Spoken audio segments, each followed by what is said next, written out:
At the stroke of the midnight hour, when the world sleeps, India will awake to life and freedom. And we come to you live right in front of this iconic location, the old Parliament. There's going to be a transition tomorrow from the old to the new. And I'm privileged to be reporting here this evening to actually be one of those journalists who actually sees the House functioning for the final time. But having said that, a lot going on where the special session of Parliament is concerned. There's an elephant in the room in the Parliament today. It could be addressed within the cabinet meeting.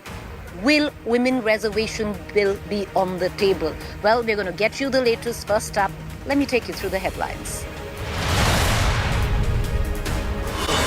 Special Parliament session kicks off. Prime Minister Modi promises historic decisions in the new session.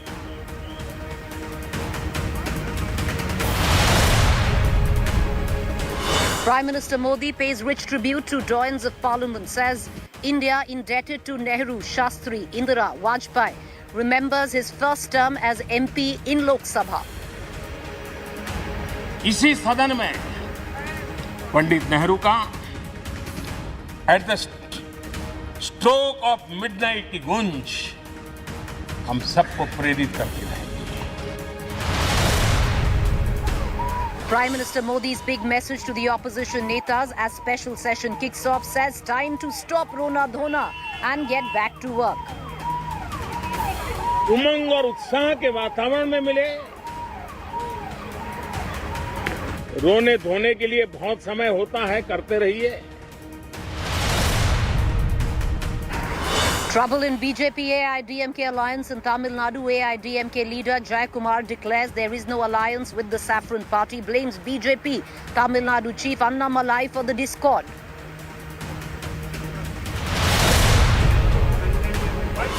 Tamil Nadu Governor Ravi hits out at DMK, says jihadis want to eradicate Sanatan Dharma.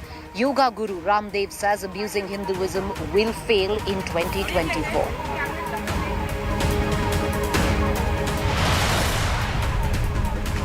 BJP accuses Congress of plagiarizing former Pakistan Prime Minister Imran's theme song as their poll tune. Says Congress wants to convert MP into Pakistan.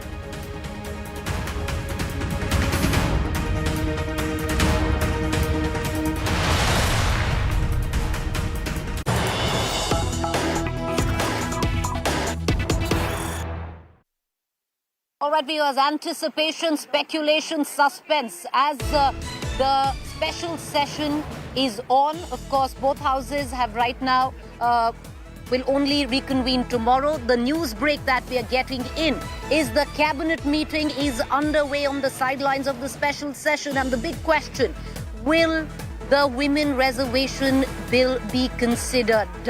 We're going to get you all the latest coming in. Let's go back in terms of just what has been the trajectory where the women reservation bill comes into question.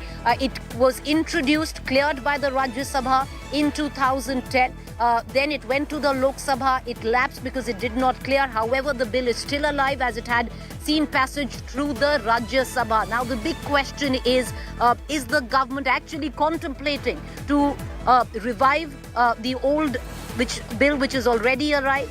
If they're going to make changes to it, they'll have to bring it through the route of the Lok Sabha and the Rajya Sabha again. It needs to be retabled. Or are they going to go ahead with the old bill? Or, you know, the big question, because nobody quite knows, this is all a matter of speculation, in the realm of speculation. Is the government even thinking of a women reservation bill? But in the sea of possibilities, this has been the front runner. But what I can tell you, and my colleague Poulomi Saha is joining us for more. Poulomi Saha, tracking the cabinet meeting which is underway. Take us through, Poulomi, on what we can expect. A lot going on in terms of speculation as the cabinet meets this evening.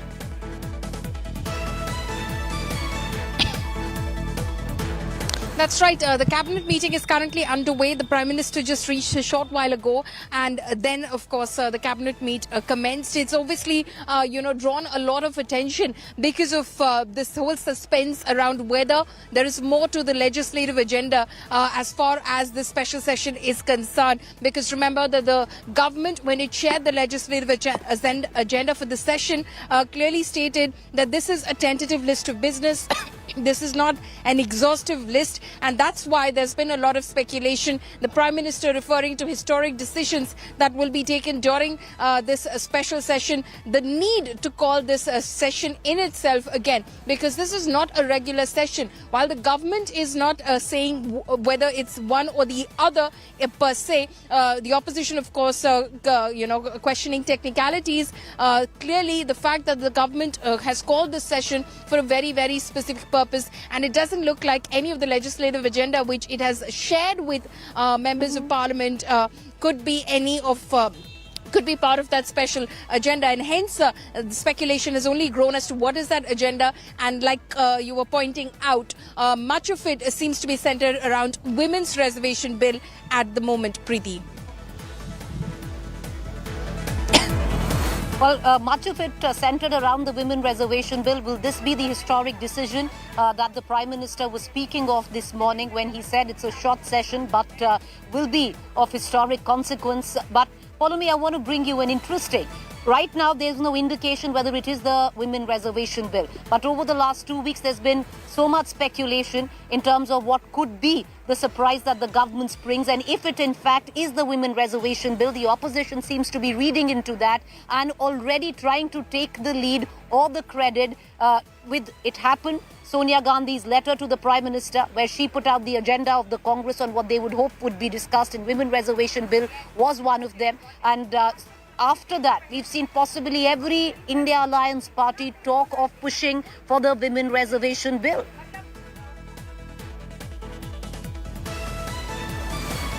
Well, as far as the agenda that was shared by Sonia Gandhi was concerned, it did share many issues, but specific to women's reservation bill, it was, of course, first of all, much of it, the noise was raised in recent times was by K. Kavita, BRS MLC. She, of course, wrote to 47 political parties as well and said that women's reservation bill should be introduced. She's been, of course, raising her voice for it since March this year when she sat on a hunger strike at Jantar Mantar. K. Chandrasekhar Rao, the Chief Minister of Telangana, wrote to Prime Minister Modi to introduce the women's reservation bill in Parliament during this special session. He wrote on Friday, there has been a lot of pressure from the opposition parties that the government use this opportunity of this special session to introduce the women's reservation bill. They raised it in that all-party meeting which was convened by the government yesterday. Ahead of the session, they raised it on the floor of both houses as they spoke about, today's subject of discussion, which was the parliamentary journey of the last 75 years. But clearly, nobody is outrightly from within the government circles, while nobody is saying for a fact that this is indeed, the agenda that the government has up its sleeve at the moment. Nobody is clearly denying it at the moment, which is why it's leading to so much speculation. The Prime Minister's reference to a historic decision, the Prime Minister's reference to women and their participation in our parliamentary democracy over the last 75 years. The fact that the women's reservation bill is one of those unfinished agendas as far as the BJP under Narendra Modi is concerned. It was in the election manifesto of 2014. It was in the election manifesto of 2019. All of this, if you start joining the dots, it is adding fuel to fire. But clearly, we're likely to find out what exactly is that agenda come Wednesday, when the government actually gets down to business in terms of the legislative agenda for the special session of Parliament, Preeti. Well, appreciate you joining us, Polumi. Well, right now, at least what is in the public is 8 bills where the legislative agenda of the Parliament is concerned. Nothing out of the ordinary, nothing historic, where decision in that context which the Prime Minister said. So will it be the women reservation bill? Well, it's found itself in the manifesto of not just the BJP but many political parties. But most of the same political parties have never quite bitten that bullet per se. But has the time come? Interesting to note, in 2023, when, if you go all the way back to the Constituent Assembly of 1947, at that point of time, women reservation was deemed unnecessary. But we'll dwell on it, if at all. It is the agenda where... on Wednesday is concerned, because viewers, it's been a short special session which has been called. Today was supposed to be a discussion on 75 glorious years or the journey of the Indian Parliament. Tomorrow they're going to see the switchover or the transition from the old to the new, which is the Parliament building right behind me, handing over to the new Parliament building, and this one turns into a museum. And then business is going to be conducted over the course of 3 days, which is Wednesday, Thursday, Friday, and that is it when we'll have an understanding of what is in store where the historic decision that the Prime Minister referred to is concerned. Having said that, today the Prime Minister might have made political insinuations outside Parliament in the beginning of the session, but inside Parliament, inside the Lok Sabha, the speech of the Prime Minister today was inclusive, it was magnanimous, it wanted to take everybody along, and also nostalgic, going back to the very inception of the Parliament, where the Prime Minister touched upon the speech of Pandit Nehru, to even himself walking into, the corridors, the hallowed corridors, if I could say, of the Parliament, and also thanking the journalists who've covered the Parliament for years. Listen in to this, and we are back with more.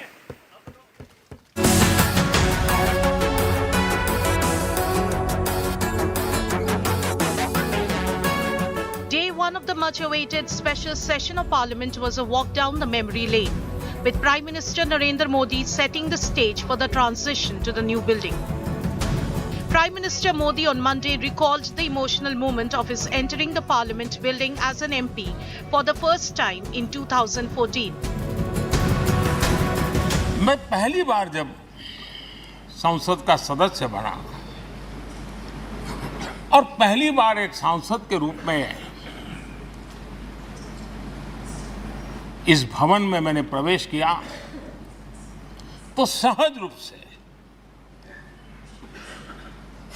मैंने इस संसद भवन के door पक्ति पर अपना शीश झुका करके इस लोकतंत्र के मंदिर को श्रद्धा भाव से नमन करते हुए मैंने पैर रखा था। वो पल मेरे लिए भावनाओं से भरी हुई थी। भारत के लोकतंत्र की ताकत है, भारत के सामान्य मानवी की लोकतंत्र के प्रति श्रद्धा का प्रतिबिंब है कि रेलवे प्लेटफॉर्म पर गुजारा करने वाला एक गरीब परिवार का बच्चा पार्लियामेंट पहुंच गया।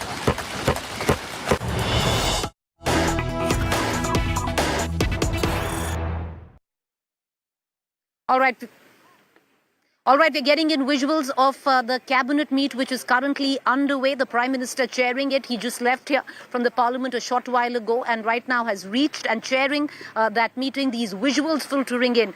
It would be interesting to note as the Prime Minister meets his cabinet on what's up for consideration. What can we expect in terms of discussion there? One big point which is coming out right now and seeming to suggest is the women reservation bill. Is that what is being considered? In what form is it being considered? I want to cut across back to my colleague Polumi Saha, who's joining us for more on the cabinet meeting as it takes place. Polumi, visuals streaming in of the cabinet meeting being chaired by the Prime Minister.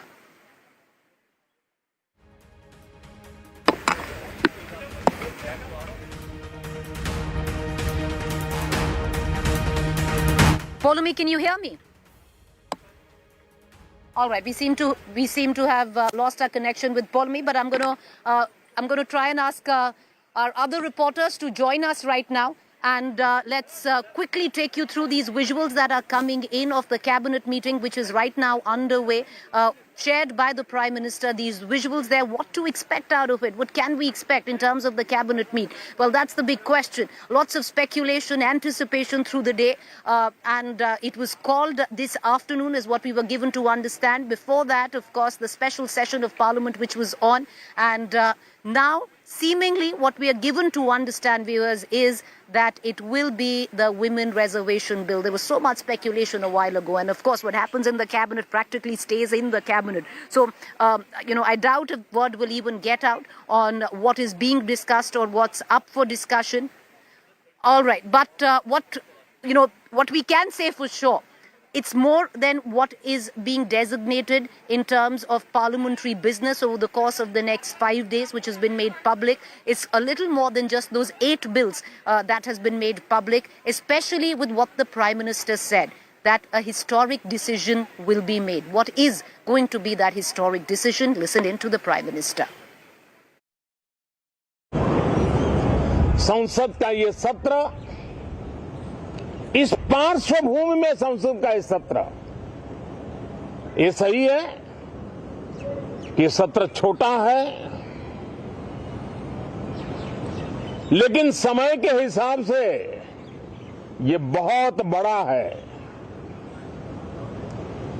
ऐतिहासिक निर्णयों का एक सत्र है।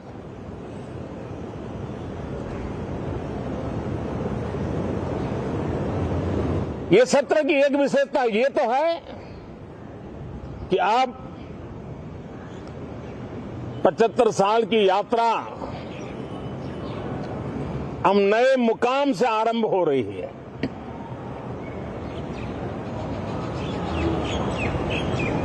जिस मुकाम पर 75 साल की यात्रा की, वो अत्यंत प्रेरक पल, और अब नए स्थान पर उस यात्रा को आगे बढ़ाते समय नए संकल्प, नई ऊर्जा, नया विश्वास और समय सीमा में 2047 में इस देश को डेवलप कंट्री बना करके रहना है।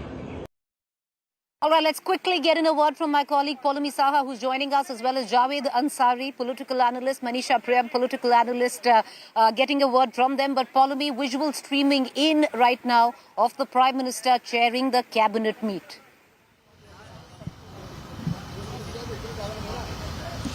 That's right. You can see images of that cabinet meeting, which in fact we've accessed. Basically, the Prime Minister is chairing this very important cabinet meeting. Those are the words from our sources. It's not what I'm saying at the moment, Preeti.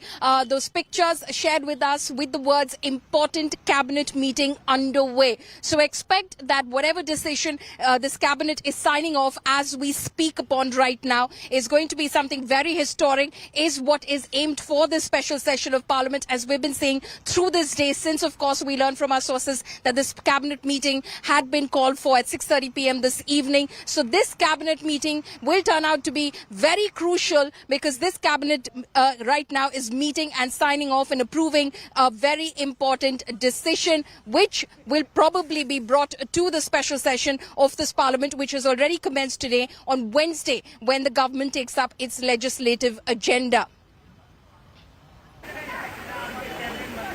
All right, Poulomi, appreciate you joining us. Let's quickly cut across to our guests for a quick word in. Javed Ansari, what do you make? Is it going to be the women reservation bill, something that is found itself in the manifestos of a lot of parties, but no real party has shown much intent when it comes down to clearing it?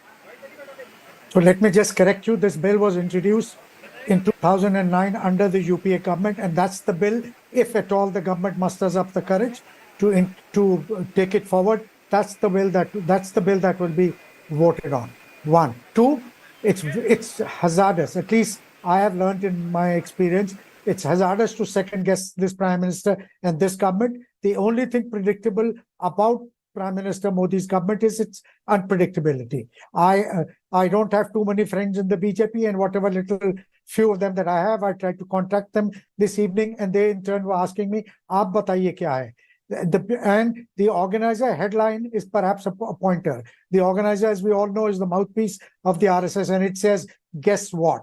So everybody has been kept guessing, but the Prime Minister has laid the groundwork in his remarks in the car park of Parliament. It says, "Itihasik nirnay hoga," historic decisions. So he's set the stage The Prime Minister believes in dramatic decisions, whether it's demonetization, 370. So I won't be surprised if he comes up with something surprising. ऐतिहासिक decision होगा, historic decision. But Manisha Prem, I want to bring you in. You know, it's a little surreal. You know, you've been somebody who's tracked the Parliament proceedings for a while right now.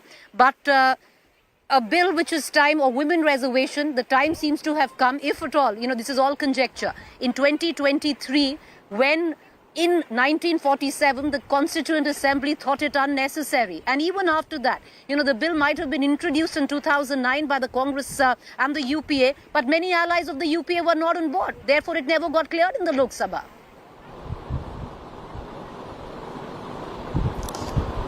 Yes, even now some of the regional parties such as the BJD seem to be talking about the need for the bill.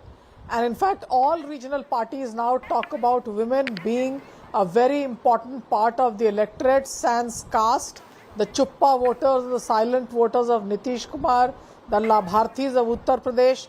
So, albeit women have become a vote bank, so to say, for most political parties, regional or national, the women's reservation bill has been a no-no. Now, I do feel that in this parliament an announcement can be made whether it will be able to clear, that roadblock that appears. Because remember, as much as there is talk of women's equality and gender equality, there's also the reliance even of the BJP on strongmen and their politics, especially to the north of the Vindhyas in the state of Uttar Pradesh. We've seen how difficult it's been for the party to take any action on somebody like Brij Bhushan Charan Singh. So you cannot on the one hand have a real politic which is based on reliance on strongmen, and on the other side talk about a women's reservation bill. As far as Aitihasik Nirnay is concerned, I do believe that the Prime Minister will talk about a few things that he spoke about even from the Red Fort on 15th of August. Perhaps a roadmap that could be about taking India to 2047 as a developed nation. Now, what that could be, is that an economic import? That I do not know, but I think that will be one. My second guess is that the Prime Minister openly spoke against the politics of Tushtikaran. He said development yes, but Tushtikaran no. Now what I can hazard a guess at best is that perhaps some form of the CAA implementation, granting citizenship rights to Hindus who've come from the neighboring countries, and that's purely a guess. So some amount of implementation of the promises that the Prime Minister made from the ramparts of the Red Fort. Now what the exact dimensions will be, it's only for the Prime Minister who can lay this bare in front of the Parliament. But this will be a clear messaging of his leadership style and his imprint on the BJP as its most important political leader.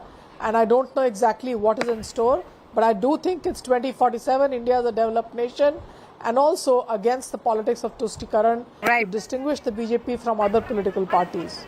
You know, It's interesting because Manisha Prem, you're coming up with what could be the probabilities. What we seem to suggest right now, is in all probabilities it could be the women reservation bill. But no, we don't want to, say anything for sure because this is all conjecture. But what we're given to understand that it points towards the women reservation bill. But having said that, I'm going to go into a quick break. We're back with the latest because, of course, the cabinet is meeting and speculations on what could be the historic decision. But also what was historic is marking 75 years of the journey of the Indian Parliament. We're going to be joined by our guests on the other side. To stay with us.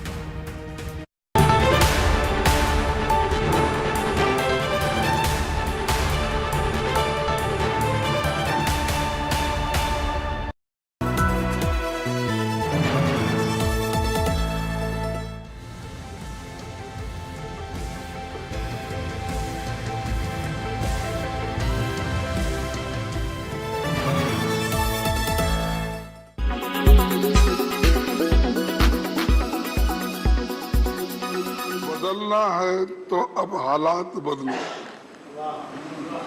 बदलना है तो अब हालात बदलो, ऐसे नाम बदलने से क्या होता है।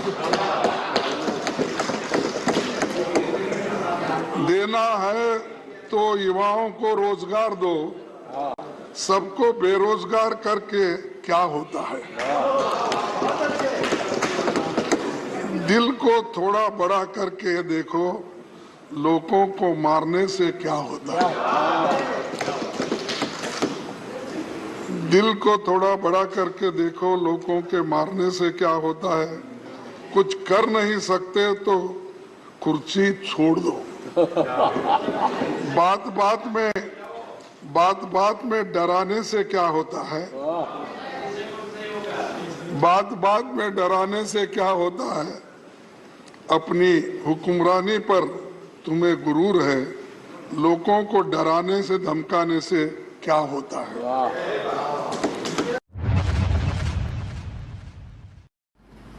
मैं पहली बार जब संसद का सदस्य बना और पहली बार एक सांसद के रूप में इस भवन में मैंने प्रवेश किया तो सहज रूप से मैंने इस संसद भवन के डोर पक्ति पर अपना शीश झुका करके इस लोकतंत्र के मंदिर को श्रद्धा भाव से नमन करते हुए मैंने पैर रखा था। वो पल मेरे लिए भावनाओं से भरी हुई थी। मैं कल्पना नहीं कर सकता था, लेकिन भारत के लोकतंत्र की ताकत है, भारत के सामान्य मानवी की लोकतंत्र के प्रति श्रद्धा का प्रतिबिंब है कि रेलवे प्लेटफॉर्म पर गुजारा करने वाला एक गरीब परिवार का बच्चा पार्लियामेंट पहुंच गया।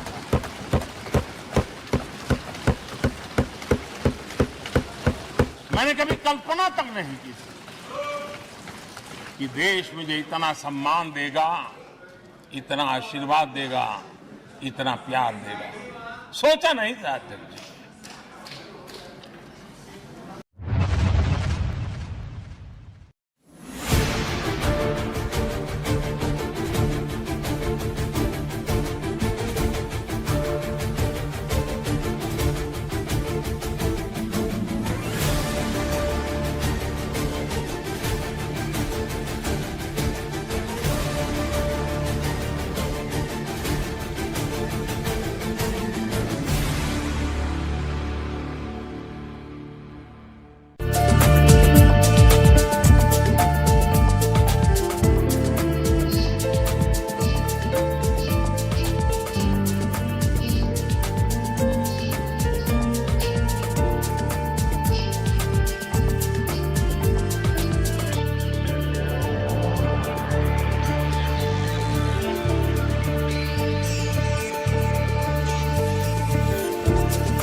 Make your media plan smarter with India Today Live TV on your connected devices.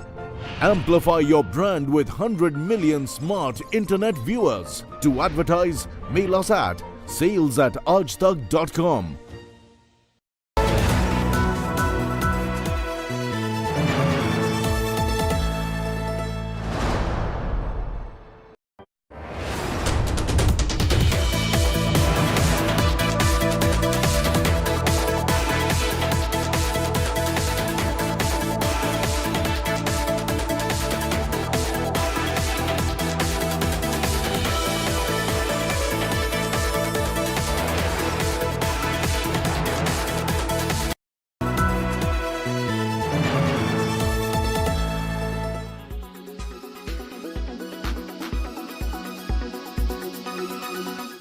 Well, millets are not just ordinary bland, coarse grains that we think they are. In fact, they're widely used in a variety of food items nowadays. They're used in porridges, ragi cookies, even desserts, pasta, noodles. A variety of products are now found in the market made of millets. And that's the reason why our next report is going to focus solely on the business of millets in India. Catching up with the new health fad, many big FMCG firms such as Nestle, Britannia and Hindustan Unilever are launching new millet-based products to stay abreast of competition in order to both not be left behind and to also capture a bigger share of the $2 billion global market, which is expected to grow to $14 billion in the next 5 years. Seeing the value of the burgeoning market, the industry is working overtime to bring products such as the obvious flour to the creative millet-based chocolate nutrition drink with breads, biscuits, oats, noodles, chips and cereals in the middle. Millets can substitute everything what we are eating these days. We have tried millet kadhi as well. We have replaced besan with one of the millets, which is proso millet. We have created a lot of jobs, local jobs in and around that millet value chain. Many primary processors have come up and they are buying from farmers directly, and then they are selling it to the market. A study by Yes Bank finds that India has the potential to export millet and millet-based value-added products worth $2 billion by 2030. That's the opportunity players don't want to miss. India is already ahead of most nations when it comes to millets production and produces 40% of the global output and 80% of Asia's production. What about the demand? There is a growing demand perception in millets, because of which the millets rates have gone up. Right now the uptake is more novelty driven, uptake is more by people who are looking at healthier option. If we need to see mass wave of millet happening, we need to have uptake happening in the bottom of the pyramid. Millets clearly have all it takes to make it the right choice as the food of the future. With Dhruv Yadav, Bureau Report, India Today.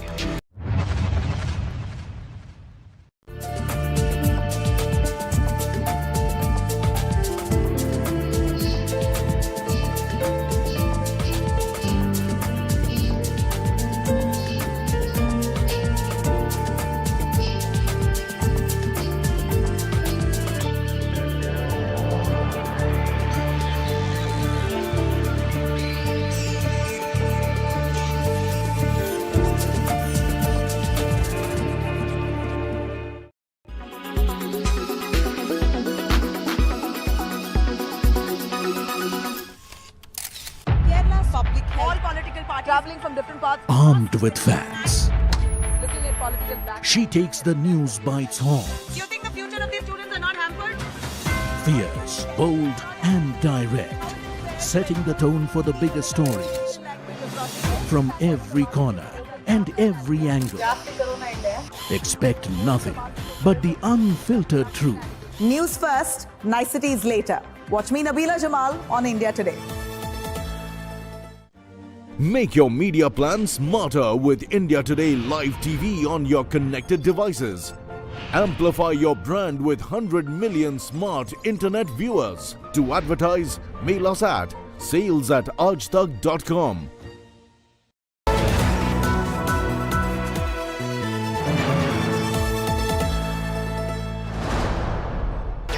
Powered by UBI, good people to bank with. Co-powered by PolicyBazaar.com, her family होगी insured.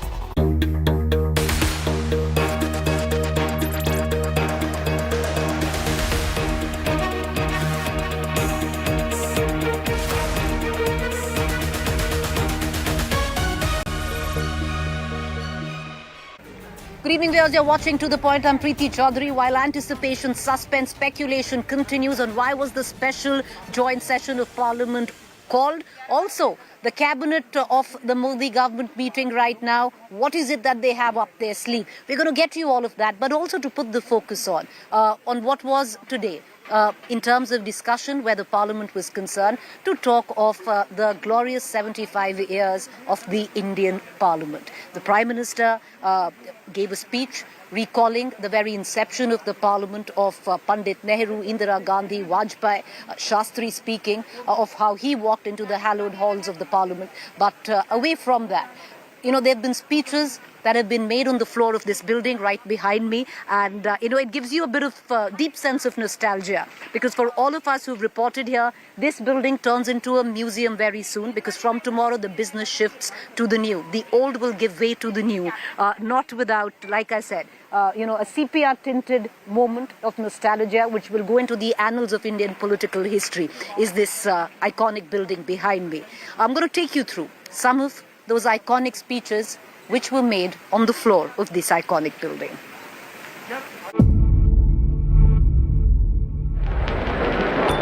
At the stroke of the midnight hour, when the world sleeps, India will awake to life and freedom. A moment comes, which comes but rarely in history, when we step out from the old to the new, when an age ends, and when the soul of a nation, long suppressed, finds utterance. It is fitting that at this solemn moment, we take the pledge of dedication to the service of India and her people, and to the still larger cause of humanity.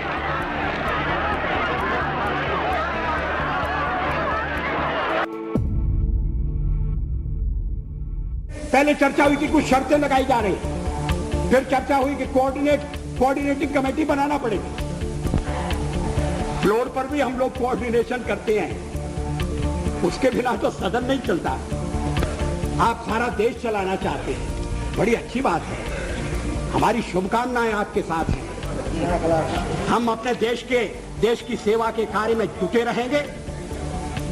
हम संख्या बल के सामने sir झुकाते हैं और आपको विश्वास दिलाते हैं कि जो कार्य हमने अपने हाथ में लिया है, वो जब तक राष्ट्रीय उद्देश्य पूरा नहीं कर लेंगे, तब तक विश्राम से नहीं बैठेंगे, तब तक आराम से नहीं बैठेंगे। अध्यक्ष महोदय, मैं अपना त्यागपत्र राष्ट्रपति महोदय को देने जा रहा हूँ।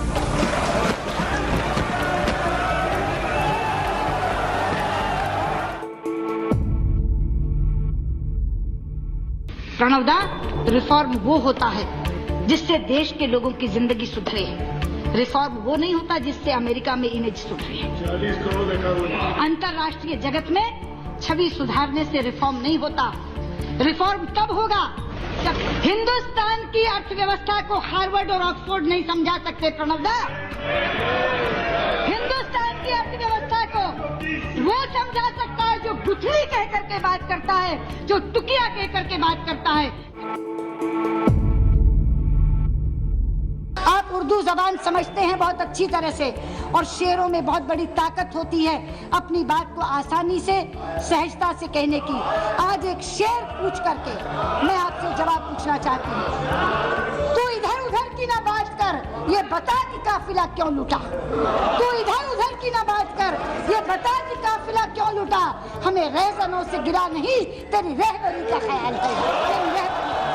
हमको है इनसे वफा की उम्मीद, जो जानते नहीं वफा क्या है। शेर का कभी उधार नहीं रखा जाता। मैं प्रधानमंत्री का ये उधार चुकता करना चाहती हूँ। एक नहीं, दो शेर पढ़ के। पहला, फिर उन पे उधार हो जाएगा। पहला, प्रधानमंत्री जी, कुछ तो मजबूरियाँ रही होंगी, कुछ तो मजबूरियां रही होंगी, यूं ही कोई बेवफा नहीं होता। और मजबूरी क्या है? हमारी मजबूरी ये है कि आप इस देश के साथ बेवफाई कर रहे हैं, इसलिए हम आपके प्रति वफादार नहीं रह सकते। नेहरू जी ने कहा था कि अटल एक दिन तुम देश का प्रधानमंत्री बनेगा। आपने कहा था, ये लिखा हुआ है रिकॉर्ड में, आपने कहा था। तो आप एक बार नहीं, आप दो बार हो गए। नेहरू जी तो एक बार बोले, आप हो गए दो बार। आप तो जान छोड़िए मुल्क का। वहां हो गए, उसके बाद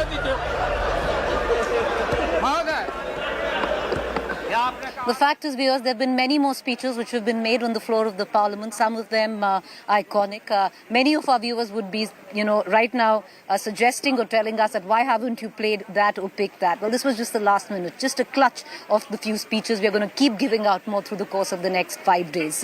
So be tuned as we'll pull out some of the finest speeches that have been made on the floor of the Parliament. But having said that, as we celebrate and reflect and introspect on where we have come after 75 years in the terms of India's parliament journey. I'm joined this evening by former Lok Sabha Speaker Meera Kumar. She presided over the Lok Sabha from 2009-2014. And at this juncture, Ms. Kumar, you were the first woman's Lok Sabha Speaker that India ever saw. And we could possibly, like I said, it's conjecture, but standing on the cusp of a women reservation vote. We're also joined by consulting editor Rajdeep Sardesai, political analyst Javed Ansari, political analyst Manisha Prem. Cutting across to Meera Kumar first. Ma'am, for somebody who's been the Speaker of the Lok Sabha, it's come a full circle, 75 years. Today we celebrate the journey of the Indian Parliament. How do you see it in terms of reflection, celebration or introspection? You see, it is certainly a new chapter. But then we have to see that where we are going. Today, our population is the largest in the world. And in that population, the largest number is that of the poor. Now we have a new parliament building. But this building is grand, this building is beautiful. But then it should have the agenda of eliminating poverty and bringing these people out of the poverty, bringing respect to their lives, bringing security to their lives, happiness to their lives. And we are still persisting with the caste system. When are we going to get rid of it? The agenda, a very important agenda of the Parliament, when it's shifting to a new building, should be to eliminate the caste system and respect for women. You see what is happening in Manipur, what is happening in so many other parts of the country towards women. So respect for women is another thing which should be an agenda of the Parliament when it shifts to a new building. And Ms. Kumar, it's a multi-religious country. It's a multi-religious country. And in that country, how people should live by respecting each other's religion is very important. And this Parliament should represent that. It's very important. The soul of the building is this is what it is. This is what it should be. Ms. Kumar, you're right in the sense that, there needs to be introspection, especially in terms of the sessions we've seen in the recent past, which have been complete washouts. In terms of debate, we've seen possibly some of the finest oratory that we've seen on the floor of the House. The level of debate might have maybe fallen a little, gotten to more of politics, but the sheer fact that what now is behind me on what you presided over on one of the houses is going to be relegated as this beautiful sepia tinted image which will be recorded in the annals of Indian political history. Ms. Kumar, what would be your takeaway, your memory of that? Yes, it has been a long journey. It has been a fruitful journey. We came out of the foreign yoke, and at this moment I also very respectfully remember our freedom fighters, because of whom all this has become possible.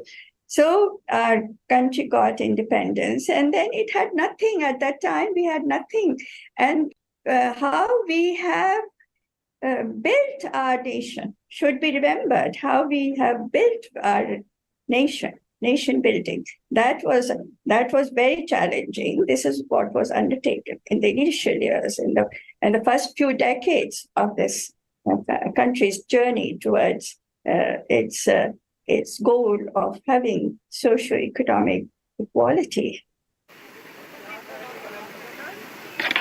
Ms. Kumar, where speakers are concerned, you had an inimitable style. And if you allow me, no way is anyone making fun. But it's gone down as something that everyone remembers, where, a very composed Meera Kumar would tell a racus house, "Baith jaiye, baith jaiye." If you allow me, I'm going to play that once and I'm going to come back to you because, you've been featured in many memes. You've been part of popular culture in terms of, what you used to say in Parliament has actually been remixed into various songs right now in terms of popular culture. I just want to play it for you and I want to come right back, man. अब बैठ जाइए अधीरंजन जी, nothing will go in record. Sanjay Nirupam जी, आप भी बैठ जाइए. Nothing will go in record except what LOP says. अध्यक्ष जी, हाँ बोलिए. आप क्यों खड़े हैं गणेश सिंह जी? आप बैठ जाइए. मैं सदन को ये बताना चाहती हूँ. रमा देवी जी बैठ जाइए, बैठिए. Ms. Kumar, that Baith jaiye, what you would say, many of our viewers who possibly didn't watch parliamentary proceedings still know of that. And it's a fabulous way to look at it because people still recall you being a very calm, composed speaker where reprimanding the House would come in as a Baith jaiye. Oh, I enjoy it. Because I always said, "Baith jaiye." After all, you have come here not to stand. The people have not sent you to stand, and then we have so many seats here. So you have come here to sit, not to stand. No, I enjoy it. I'm glad you see, I was a little nervous asking you that question, but I'm glad you see the fun side of it. Any personal memories, Ms. Meera Kumar, because then we're going to thank you for joining us, but any personal memories of your stint as the first woman Lok Sabha speaker? Any personal moment? Personal moment is that I always ordered lots and lots of rasgullas, and whenever the honorable members came to my office, I first offered them rasgulla, and then I said, "Then you tell me what you want me to do, but first eat the rasgulla." And rasgulla has a lot of power. It can calm down a person. Well, I can't agree more. Thank you. Rasgulla can solve a lot of things. Let's see if any of the current speakers have taken that as a tip. Appreciate you joining us, ma'am. Thank you there. Let's cut across to our political panelists this evening. Rajdeep Sardesai, for someone who's covered many seasons of Indian Parliament, where do you see it stand 75 years now? The journey of Parliament, introspection, celebration, reflection.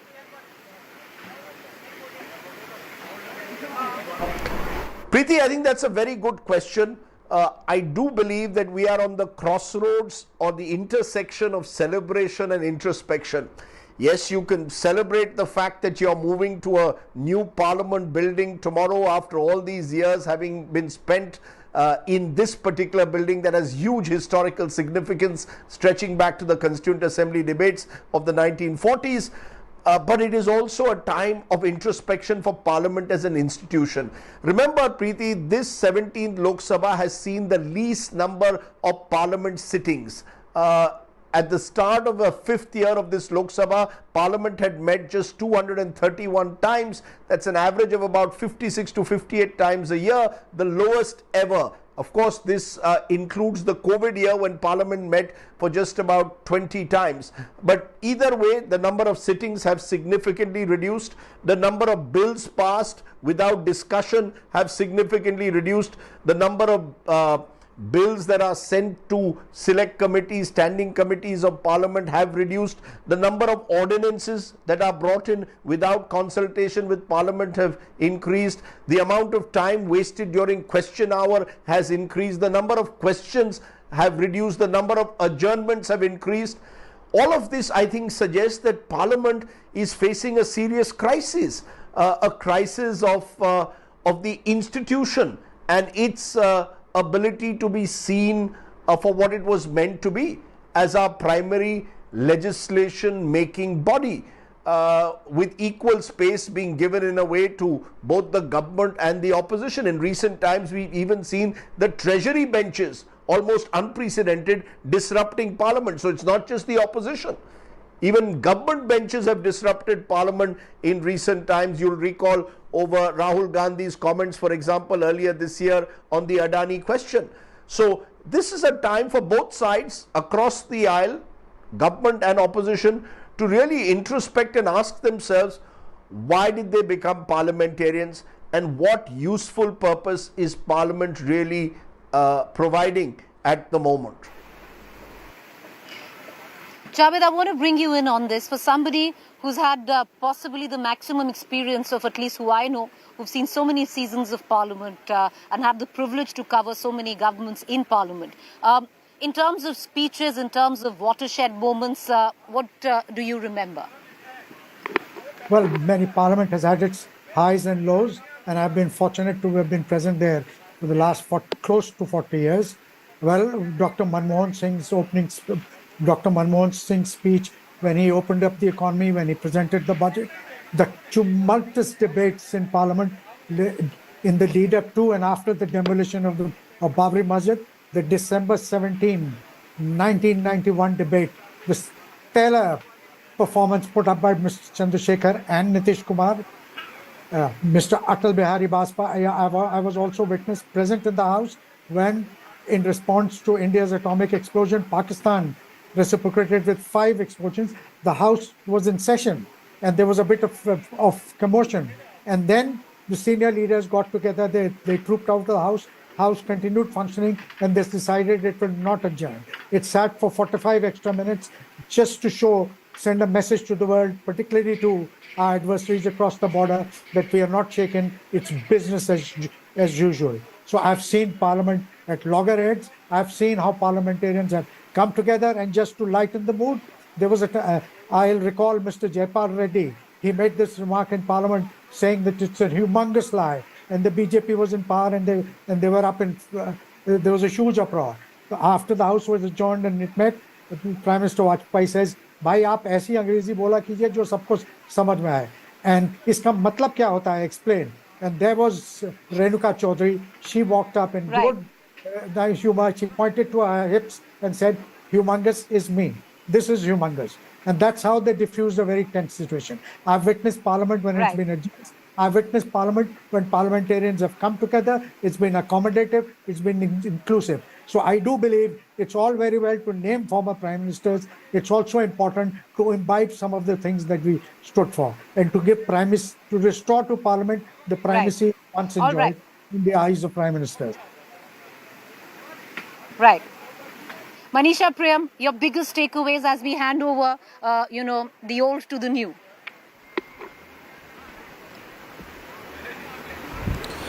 So I do remember now what is the old building, the museum building of the Parliament, very fondly, very deep memories attached at a personal level also. But I do think a few very important moments that were watershed moments. Remember, prior to the emergency, when Indira Gandhi was usurping power and there's a ding-dong battle between the Parliament and the judiciary, the basic structure doctrine putting in place what the Parliament could enact and what it could do. And that kind of laid the way between a balanced role between the Parliament and the judiciary. But then, post-77, you had a new government coming in power. The Congress very wary of those who came into power then, led by Morarji Desai. But soon, power was such a glue that it could not bind the disparate political parties that had come in, and Indira Gandhi came back with a majority. So, you heard in Chikmagalur, the cries of her being a Sherni. She fought back and came back to power. Once again, the VP Singh moment, when the Congress's own majority was ruptured by someone who broke ranks, and a new government that comes to power. But the moments that I remember the most was the no confidence motion against a weak Narasimha Rao government, and how Govind Charan Munda's lone vote saved that government from falling. And of course, I would agree with Meera Kumar on a personal note. My mother was then a member of Parliament. The rasgullas tasted really nice, and that's something I will remember.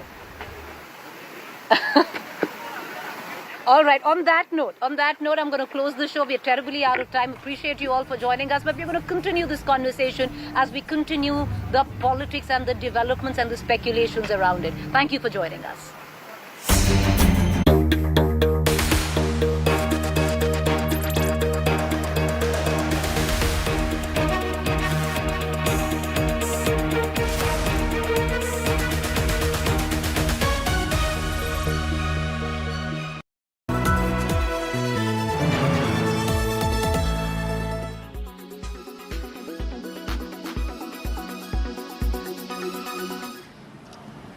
आतंकी हमला हुआ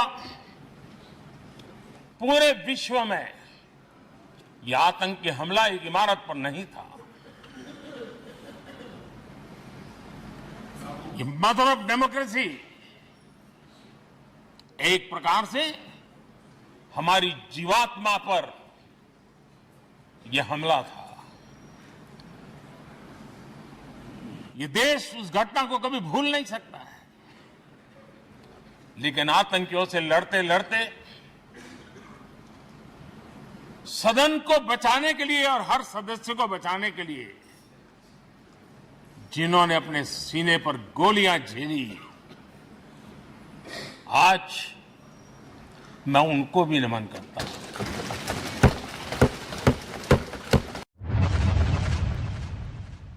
The Sanatan row refuses to die down. BJP has launched a fresh attack against Congress for not cutting ties with DMK and for anti-Sanatan stance, while the Congress has asserted that the India alliance was tolerant towards all religions. Here's a report. சிலவற்றை நாம் ஒழிக்கத்தான் வேண்டும், எதிர்க்க முடியாது. கொசு, dengue காய்ச்சல், malaria, corona இதையெல்லாம் நம்ம எதிர்க்க கூடாது, ஒழித்து கட்ட வேண்டும். DMK and its Crown Prince Udayanidhi Stalin's abuse attacks on Hinduism, giving political fodder to the BJP, which is now pressuring the Congress to cut ties with its Tamil Nadu ally. Finance Minister Nirmala Sitharaman slammed Udayanidhi for hurt religious sentiments, wondering if CM Stalin's son will speak on other religions. Facing backlash, the Congress came out with the damage control. Karnataka Chief Minister Siddaramaiah said Opposition India Alliance is not against any religion. ಯಾವ ಧರ್ಮದ ವಿರುದ್ಧ ಎಲ್ಲ ಧರ್ಮಗಳನ್ನು ಕೂಡ ಸಮಾನವಾಗಿ ಕಾಣ್ತೀವಿ. ಧರ್ಮ ಅಂದ್ರೆ ಏನು? It's a way of life. ಜನರಿಗೋಸ್ಕರ ಇರ್ತಕ್ಕಂಥದ್ದು ಧರ್ಮ, ಧರ್ಮಕ್ಕೋಸ್ಕರ ಜನ ಇದ್ದಾರೆ ಅಲ್ವಾ? ಧರ್ಮ ಮನುಷ್ಯನ ಒಳತಿಗೋಸ್ಕರ ಇರ್ತದೆ. ಬಸವಣ್ಣವ್ರು ಏನು ಹೇಳಿದ್ರು? ದಯೇ ಧರ್ಮದ ಮೂಲವಯ್ಯ, ದಯೆ ಇಲ್ಲದ ಧರ್ಮವ್ಯಾವುದಯ್ಯ. ಯಾರು ಹೇಳಿರೋದು ಇದು? ಬಸವಾದೀಶರು. ಅದರಿಂದ ಧರ್ಮದಲ್ಲಿ ಕರುಣೆ ಇರಬೇಕು, ದಯೆ ಇರಬೇಕು, ಮನುಷ್ಯತ್ವ ಇರಬೇಕು. ಅದು ಧರ್ಮ ನನ್ನ ಪ್ರಕಾರ.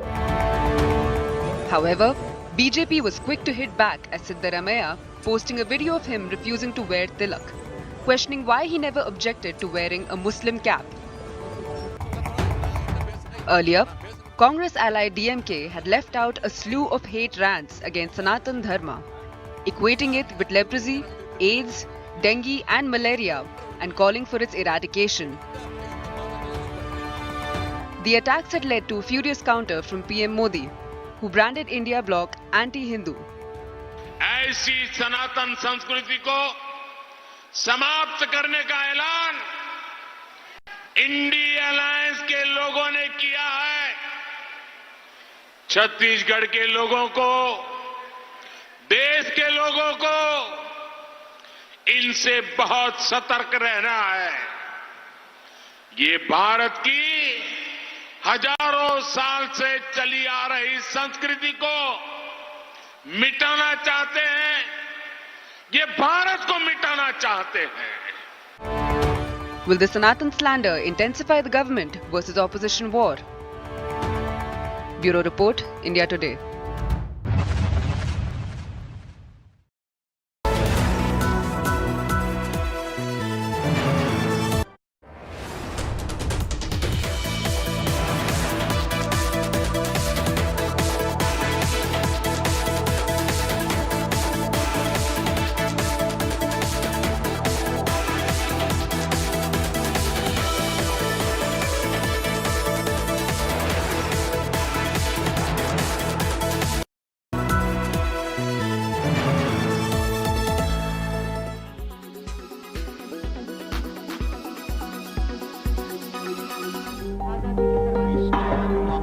The first ever special session of Parliament was convened on 14th and 15th August to mark India's independence. At the stroke of the midnight hour, when the world sleeps, India will awake to life and freedom. The next one happened in November 1962. India was at war with China.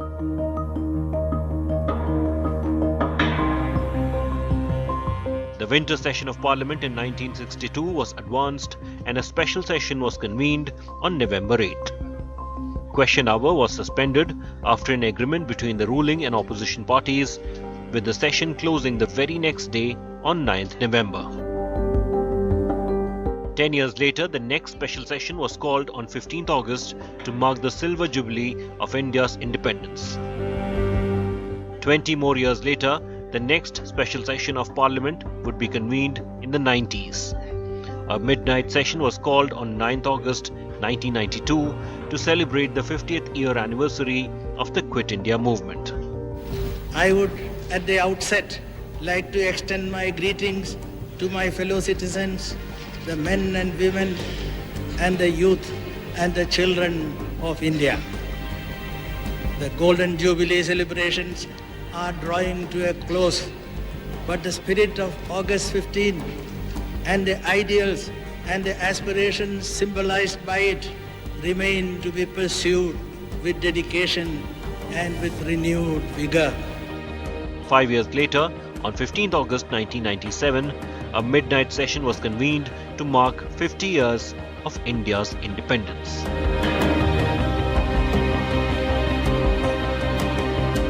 Within 10 days of this session, another special session was convened for 5 days to focus on the path to development after 50 years of independence from 26th August to 1st September. This time, the struggle should be for freedom from our own internal contradictions, between our prosperity and poverty, between the plenty of our resource endowments and the scarcity of their prudent management, between our culture of peace and tolerance and our current conduct, sliding towards violence, intolerance, and discrimination. In the new millennium, Parliament's special session was held between November 26th and 27th of 2015 to pay tribute to the father of Indian Constitution, Dr. B.R. Ambedkar, on his 125th birth anniversary.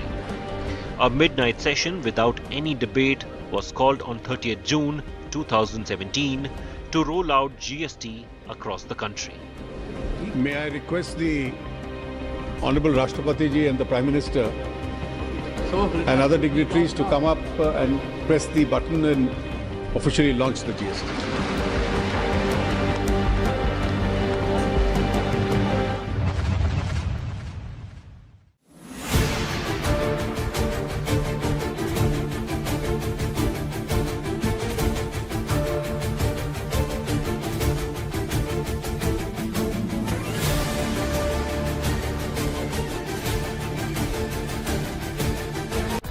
Presented by RP Sanjeev Goenka Group, Growing Legacies.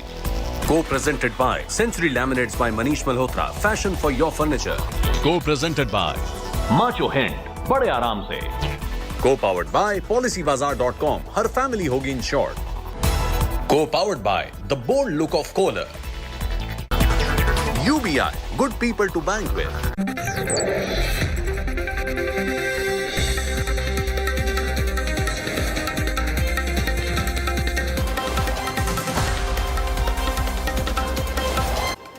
Good evening and welcome. You're watching the news track. I'm Rahul Kamal. On the show this evening, we'll get you the inside track on the big Modi government cabinet meeting that is on at this moment, where we are being told that key bills are being discussed. An important meeting taking place in New Delhi of the Modi government's cabinet. We'll try and get you the inside track. The government keeping matters very hush-hush. There was a big speech from the Prime Minister as the special session to mark the move into the new Parliament building began. We'll get you all the details. The PM spoke of this being monumental, historic. So what's cooking? We'll try and tell you on the news track tonight.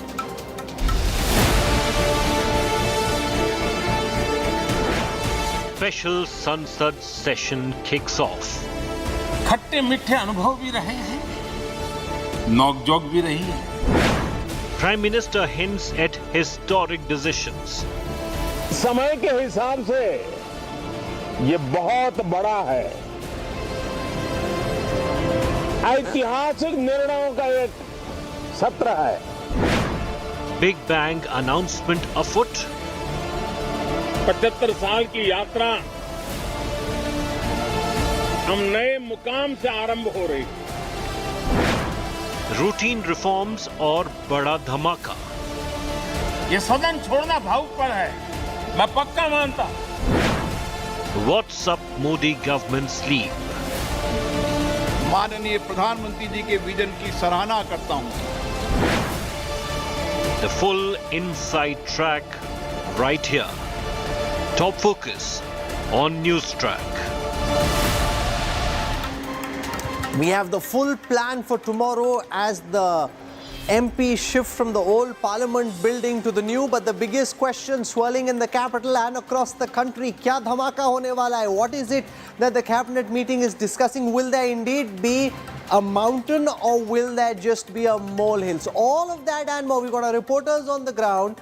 We'll get you the inside story that they've been able to pick up from their sources. Let's get started. Here are the headlines I'm tracking tonight. Crucial cabinet meeting underway. Call to be taken on bills that will be introduced in the special session of Parliament.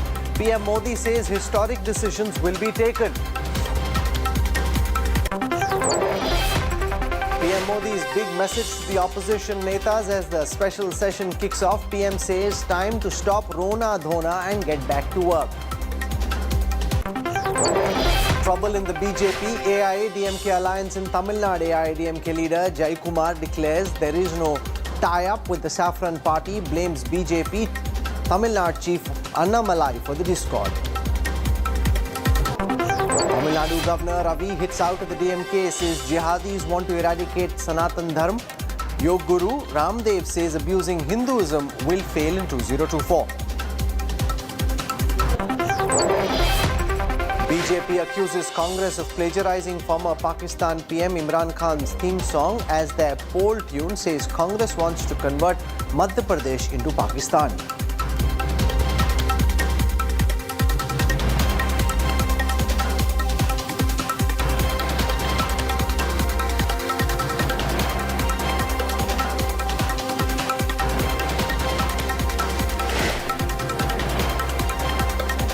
Special session of Parliament is currently on. Tomorrow, MPs will shift to the new Sansad building. There is big suspense over what legislations the Modi government intends to bring in. The centre has shared a list of 8 tentative bills, but they seem rather routine. The question is, what is the surprise the Prime Minister and his government have up their sleeves? An emotive farewell to an era. A day before the dawn that heralds a grand shift to a gleaming new home for democracy. हम सब इस ऐतिहासिक भवन से विदा ले रहे हैं. आजादी के पहले ये सदन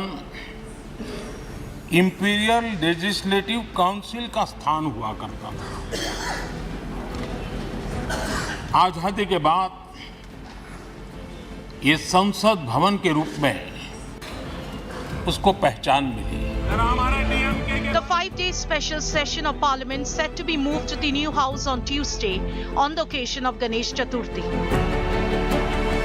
ये सदन से विदाई लेना एक बहुत ही भावुक पल है.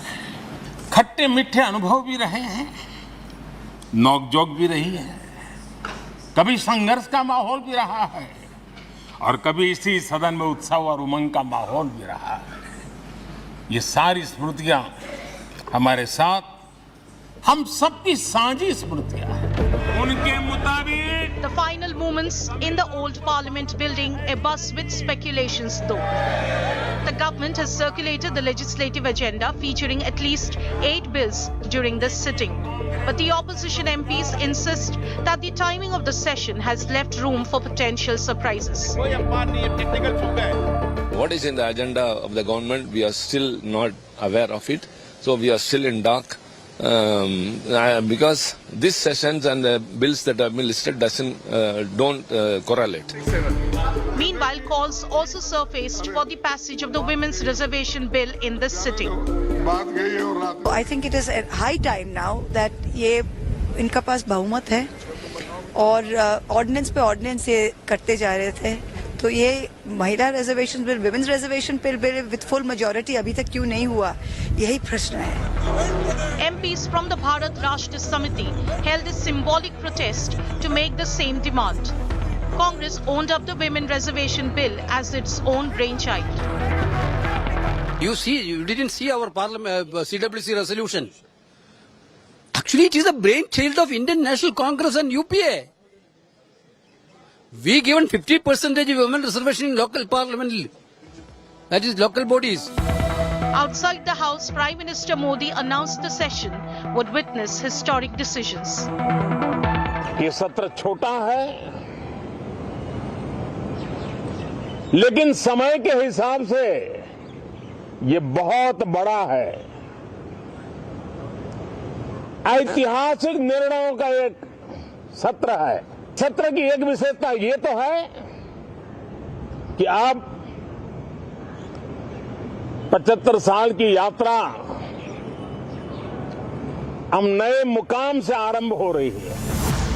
Anticipation hangs in the air as democracy prepares to set into its new home. Bureau Report, India Today.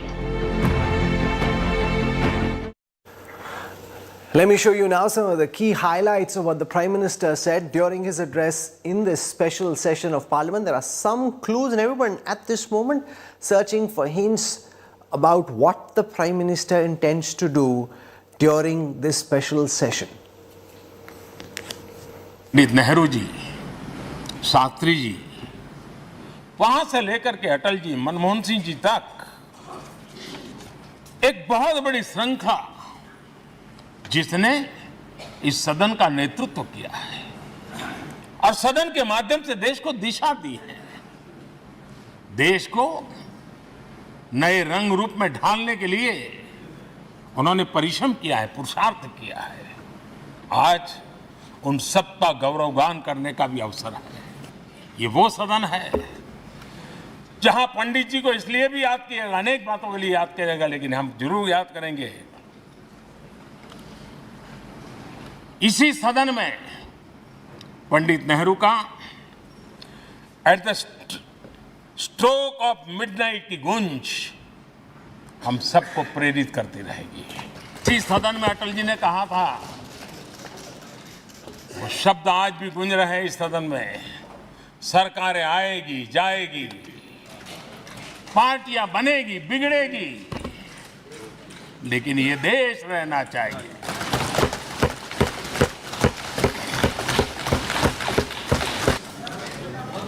Atal Bihari Vajpayee ji का सरकार भी हमने इसी सदन में देखी, सर्व शिक्षा अभियान देश में आज वो महत्वपूर्ण बन गया है। आदिवासी कार्यालय मंत्रालय अटल जी ने बनाया, नॉर्थ ईस्ट का मंत्रालय अटल जी ने बनाया, न्यूक्लियर टेस्ट भारत के सामर्थ्य का परिचायक बन गया। मैं पहली बार जब संसद का सदस्य बना और पहली बार एक सांसद के रूप में इस भवन में मैंने प्रवेश किया, तो सहज रूप से मैंने इस संसद भवन के डोर पक्ति पर अपना शीश झुका करके इस लोकतंत्र के मंदिर को श्रद्धा भाव से नमन करते हुए मैंने पैर रखा था। वो पल मेरे लिए भावनाओं से भरी हुई थी। भारत के लोकतंत्र की ताकत है, भारत के सामान्य मानवी की लोकतंत्र के प्रति श्रद्धा का प्रतिबिंब है कि रेलवे प्लेटफॉर्म पर गुजारा करने वाला एक गरीब परिवार का बच्चा पार्लियामेंट पहुंच गया।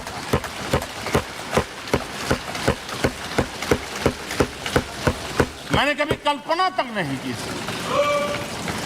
कि देश मुझे इतना सम्मान देगा, इतना आशीर्वाद देगा, इतना प्यार देगा। सोचा नहीं था अध्यक्ष जी। The biggest question, of course, what's cooking in the cabinet? Joining me for perspective, we've got Shehzad Poonawala, national spokesperson of the BJP. With us on the show is Dr. Shama Mohammed from the Congress. Ranjana Kumari is the director of the Center for Social Research. Well-known women's rights activist Sanjay Jha joins us. And we've got Rajat Sethi. But I want to go across to our boots on the ground. Paulomi Saha and Himanshu Mishra are with us. Let me put the tough question to Himanshu first. Himanshu, you have deep penetration in the BJP, RSS. बताओ हमारे दर्शकों को cabinet की meeting में क्या चर्चा चल रही है? देखिए राहुल, जो भी कुछ है वो कैबिनेट में बहुत ही इम्पोर्टेंट होने वाला है और मुझे लगता है कई तरीके के कयास जो है वो लगाए जा रहे हैं, चाहे वो वुमेन रिजर्वेशन बिल को लेकर हो या ओबीसी की जो रिजर्वेशन की कैप है उसको बढ़ाने का हो, यानी कि आरक्षण का जो कैप है 49% उसको बढ़ाने का हो या कुछ नए अलग स्टेट बनाने का हो। लेकिन इतना जरूर है, अभी तक कुछ भी क्लियर नहीं है और बहुत कैबिनेट का जो एजेंडा है वो सर्कुलेट नहीं किया गया था और सभी मंत्रियों को जो है ऑन टेबल ही जो एजेंडा है वो सर्कुलेट किया गया है। तो ये माना जा सकता है कि सरकार बहुत सधे हुए तरीके से संसद के इस विशेष सत्र में अपने एजेंडे को लेकर आएगी और इसीलिए अमूमन जो है कैबिनेट, ज्यादातर कैबिनेट जो है वो बुधवार को होती है, लेकिन आज सोमवार के दिन बुलाई गई है जब संसद के विशेष सत्र का पहला दिन है और 6:30 बजे से ये कैबिनेट चल रही है। लगभग 1 घंटे से ज्यादा का समय जो है वो हो चुका है। तो अब ये माना जा सकता है कि कुछ ऐसे बिल लाए जाएंगे जो ना सिर्फ अपकमिंग विधानसभा इलेक्शंस जो है उनका और बल्कि 2024 के जो चुनाव है लोकसभा के उसका पूरा का पूरा जो सोशल इंजीनियरिंग है वो बदल देगा। Okay, Paulomi, what do you know? Over and beyond what Himanshu said, and also give our viewers a sense of what to expect. I'm told there's this very dramatic ceremony where the Prime Minister, with the Constitution in his hand, will walk from the old Parliament to the new. All the MPs will come with him. So all that's being planned for tomorrow. That's right. There is a very elaborate program that the government has planned tomorrow to transition, in fact, from the old Parliament building to the new Parliament building. All parliamentarians from both houses have been called into Parliament by about 9:30 a.m. tomorrow morning. There'll be a photo session that will happen against the backdrop of the Central Hall in the old Parliament building. So first, the Lok Sabha MPs will take a picture, the Rajya Sabha MPs will take a picture, and then there'll be a joint picture of parliamentarians from both houses of Parliament. After that, I beg your pardon, there'll be an elaborate program that will take place inside, again, the old Parliament building, where, of course, there will be reminiscing of the past 75 years of India's parliamentary democracy and a resolution which will be adopted to, in fact, ensure that India is one of the most large developed economies by 2047. That will happen. The Prime Minister will speak. The Vice Chairperson of, the Vice President Chairman of the Rajya Sabha, Jagdeep Dhankar, will speak. The Speaker will speak, Adhir Ranjan Chaudhary, Mallikarjun Kharge, and also importantly Maneka Gandhi, as well as Shibu Soren and Dr. Manmohan Singh. Maneka Gandhi being the longest serving parliamentarian as far as the Lok Sabha is concerned, Dr. Manmohan Singh from the Rajya Sabha, and Shibu Soren, who's been the longest as far as both houses combined are concerned. And after the ceremony is over by about 12:30, we expect that the Prime Minister, along with his entourage of ministers led by the Parliamentary Affairs Minister, will proceed from the old building to the new building, just a short walk towards the Makar Dwar, and he will be holding, we're told, the Constitution, the handbook in his hand as he makes his way over there. And then again, of course, as proceedings commence at about 1:15 p.m. in the Lok Sabha and 2:15 p.m. in the Rajya Sabha, there'll be speeches that will be made by, of course, the Prime Minister as leader of the Lok Sabha, Piyush Goyal as leader of the House in the Rajya Sabha, and Adhir Ranjan Chaudhary in the Lok Sabha and Mallikarjun Kharge in the Rajya Sabha. Okay, Rahul. Thanks, Paulomi. Thanks, Himanshu. Our team is on the ground. We will break what happens in the cabinet first. I have some sense of what's happening. The reason I'm keeping my cards very close to my chest is because the government likes to spring surprises, and what we think is happening may ultimately not be what's happening at all. So I just want to keep all that on the side and put our guests on the spot. Shehzad Poonawalla, your national spokesperson of the BJP, do you have any idea of what the cabinet is discussing? Can you give our viewers the inside track, Shehzad?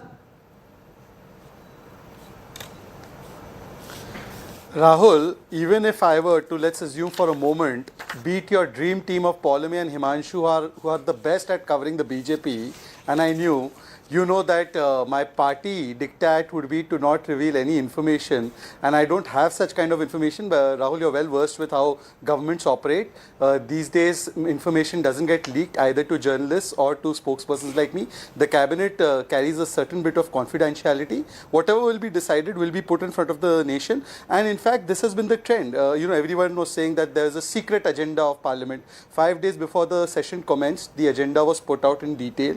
Why it is a special session is well known before us, because we are now moving to the new Parliament building on the occasion of Ganesh Chaturthi, and I think it is the best time that could have been chosen, because in Maharashtra we believe he's Vighnarta, so who better than to actually take the blessings from when we are starting something as a new journey. And apart from that, the question today is, why are some people still continuing to be Vighna Santoshi even when we are moving to the new Parliament? Today, the Prime Minister spoke like a Rashtra Neta, like a statesman. Rahul, he gave us a complete kaleidoscope of events and achievements of Parliament, from Nehru ji to the current government, from Rajendra Prasad ji to Draupadi Murmu ji. But what did we hear from Mr. Mallikarjun Kharge? And I'm sorry to say, Rahul, I must bring this up. I respect Mr. Kharge a lot, but the way he tried to undermine G20, which even you and the fiercest critics of this government will acknowledge is one of the most important achievements for the entire world, to call it G2, I think it showed that even on such occasions, Congress can't put politics below national interest. It keeps putting Parivar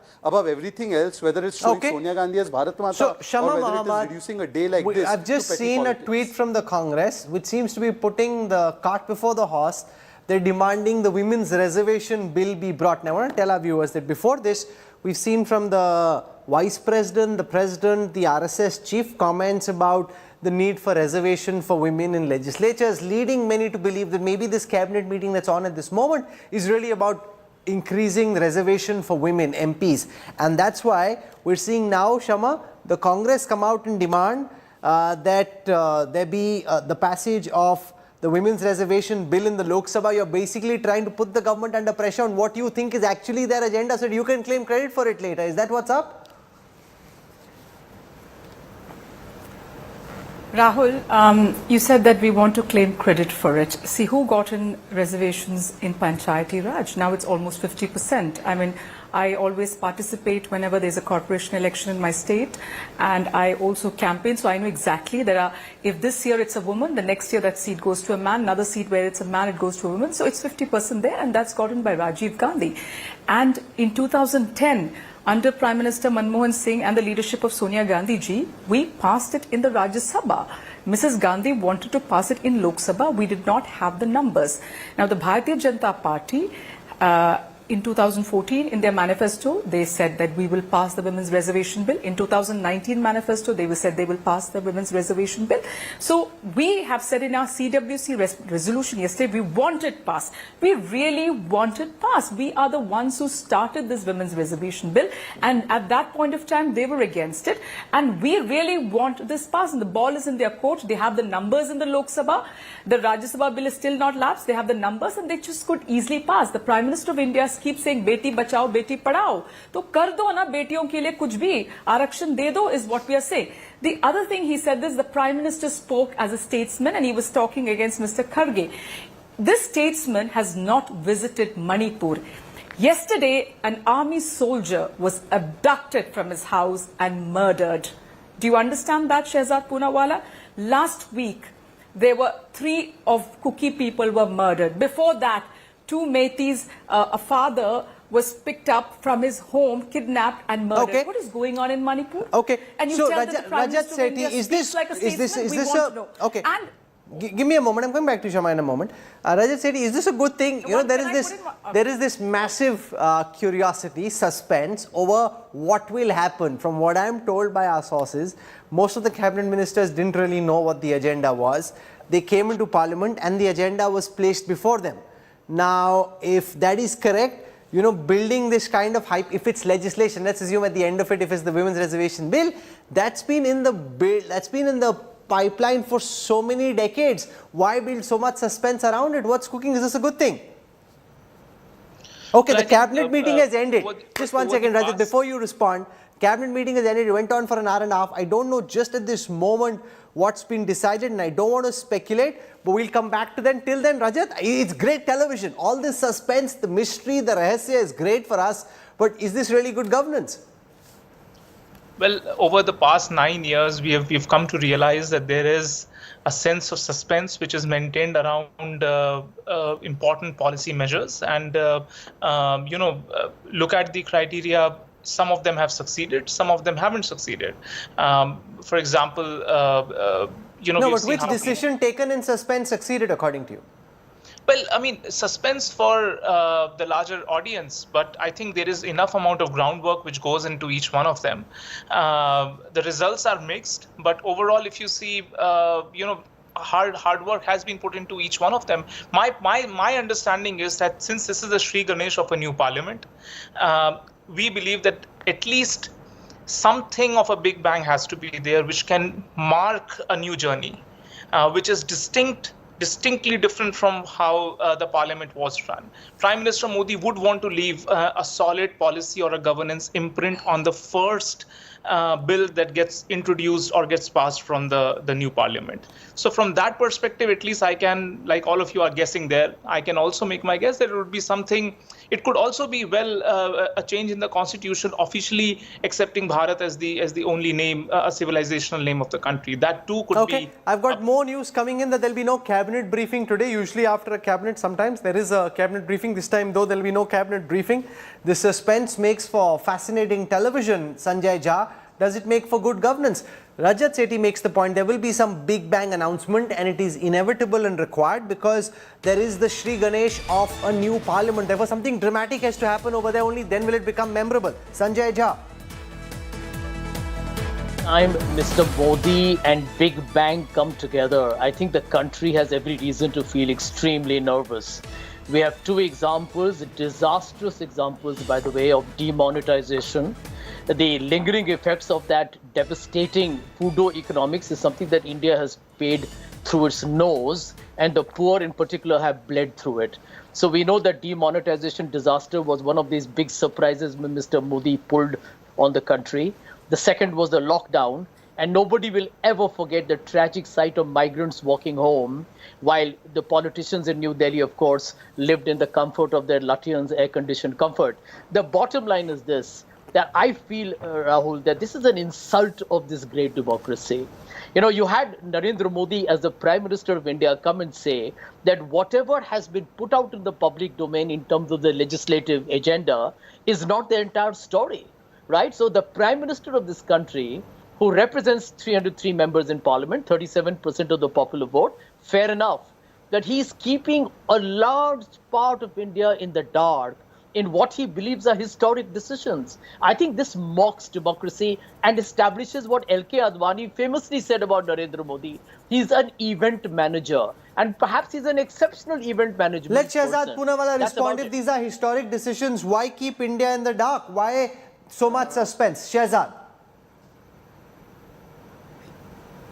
Rahul, with all due respect, the two examples Sanjay just cited, demonetization and lockdown, were both executive decisions. They weren't actually legislative decisions. There was no question of bringing them to Parliament, and demonetization was subsequently upheld by the Supreme Court. So I guess because the verdict was not favourable, now you diss the Supreme Court. But having said that, let me come to the point.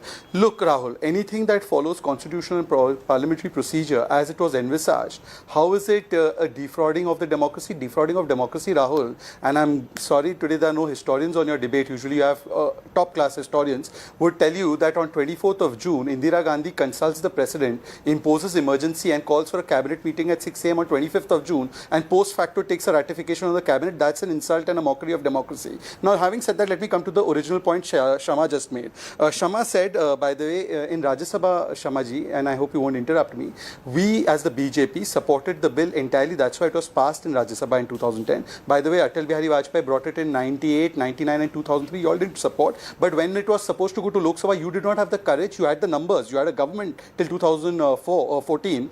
The fact is that you did not bring it to Lok Sabha because SP, RJD and JDU, all of them opposed the current form of the bill which has been passed by Rajya Sabha. In fact, today itself, Ram Gopal Yadav and the Samajwadi Party spokespersons whom I have been on multiple debates, and I'm sorry there's none on the show right now, Rahul, but you can confirm it from your people, they have all said we do not agree with the current bill which Pawan Kheda, Jairam Ramesh and Shama Mohammed have asked us to bring to Parliament. So Shama, first tell me what is the India Alliance's stand on this current bill? Is Samajwadi Party on board with the current draft of the Rajya Sabha bill that has been passed? Point number 2 is that, ma'am, what is your intention? You had said 40% reservation for women in places where we come to power. You have 46 ministers in Himachal and Karnataka, and you know how many women have been made ministers? 1. Shama Mohammed, I think talk is cheap. Walk the talk. Why don't you make 30%? Okay, let Shama Mohammed respond to the fact that parties like the RJD, parties like the Samajwadi Party aren't on board with the women's reservation bill as it existed previously. Now, the government could bring in a new bill. I'm already hearing different theories about new formulations, but in the bill that came last, key members of your India Alliance don't support it. Yeah, so this is what Shehzad Poonawalla is saying, but I have not heard from the Samajwadi Party, and I don't believe. But they opposed it last time as well. We know that. RJD opposed it very strongly last time. Wait. I know, that's what we didn't have the numbers. That's what I'm clearly saying. Now, he keeps saying that we could pass it. We could not because we didn't have the numbers in Lok Sabha. I can ask you a question right now. You have the numbers in Lok Sabha. Isn't it, Shehzad? So pass it. The Prime Minister of India talks about Beti Bachao, Beti Padhao every other day. Number 2, we had a PCC president who is no more in our party in UP, Rita Bahuna Goshi. We had Kumari Selja as PCC president in Haryana. Haryana, as you know, is a state where women feticide is very high. So we are the first woman prime minister, we are the first woman president, we are the one who got in the Pratibha Patil, the first woman president, first woman speaker, Meera Kumar, the Congress party got in. So what are you talking about, Shehzad Poonawalla? We have given women importance, we have fought for women all the time. Now I want to ask you, why cannot you put this bill out, and what is the reason for this special session? I mean, all the time in India, the history of India, special session is for a reason. Starting from 1947, when we got independence, or 1972, when it was 25 years of independence, 1992, 50 years of Quit India movement. So there were special occasions when we have called the special session of Parliament. Okay. Here the problem is you're going to a new Parliament when the 16th Lok Sabha only 330 days and 17th Lok Sabha 231 days. Just one last point. Any bills through the standing committee from 2019 to 21, only 13% bills have gone to standing committee, whereas from 2009 to 2014, 72%. Okay, so just to stay with me for a moment, and I want our viewers to listen very carefully, because one of the theories that's doing the rounds is because parties like the RJD, the Samajwadi Party are not on board with 33% reservation, which will mean that 33% of the 543 seats in the Lok Sabha will get reserved for women alone. Therefore, what is being discussed is that you could have the dual member system. Now, this is an idea that the Bharatiya Stri Shakti, the BSS, came up with. What this essentially means is that you have a certain number of seats where you have one male MP and you have a female MP, and this goes back to 1950-51 when elections happened in 51-52. There were 314 parliamentary constituencies which had only one Lok Sabha seat. There were 86 constituencies which had 2 seats. What that means is you have one general category candidate, one general category seat. In that same area, you have one SC/ST candidate. So therefore, on that same seat, which 86 out of the total, you have one SC/ST candidate and you have one general category candidate. These are called dual member seats. This is an idea that the BSS came up in 2009, saying that if you can't find a resolution, can this then be the solution? So you don't change the boundaries of the Lok Sabha seats. The seats are still 543. You add 33% extra seats where you pick by certain criteria. For example, it could be by population, it could be by geography. Certain number of seats in each state then get classified as dual member seats. Ranjana Kumari joins us, well-known women's rights activist. Does this serve the purpose, Ranjana ji? This idea of the Bharatiya Stri Shakti of 2009, that you have these dual member seats. We had it from 51.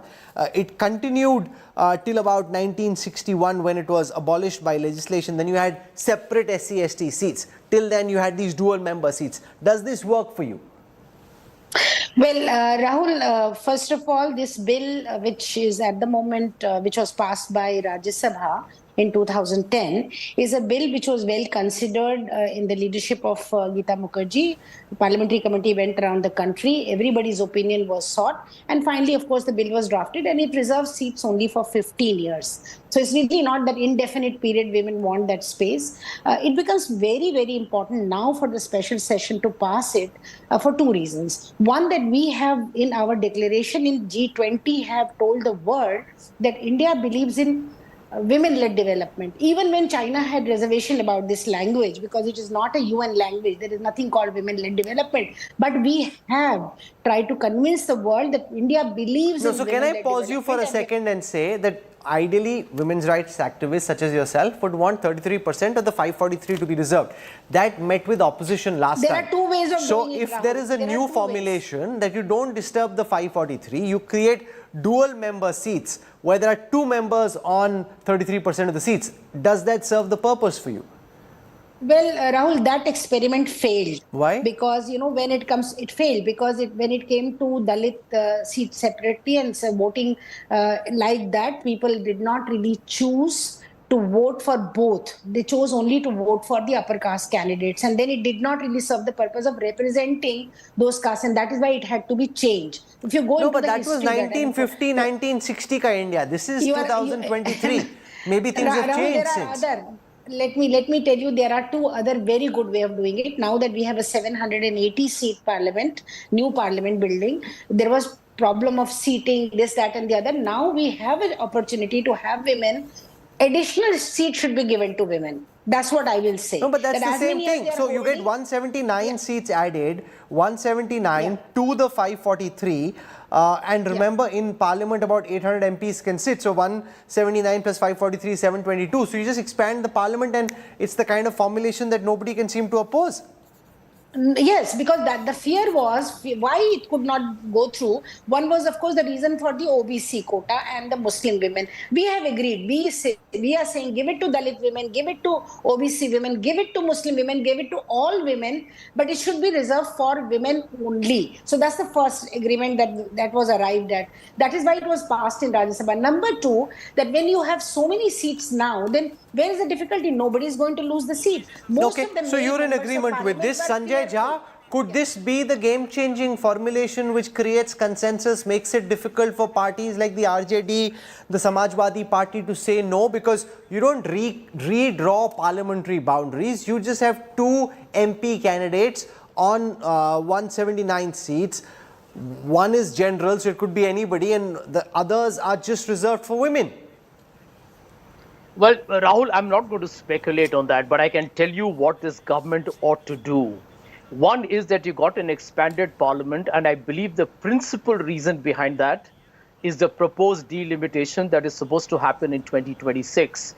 I think the larger issue has to be in terms of the representation of different states in the Lok Sabha. That has to be done. This cannot be postponed, indefinitely for a long time. And I believe that is one of the most critical aspects. No one's answering my question. India is seeing no transparency. No, you're making a point which has nothing to do with my question.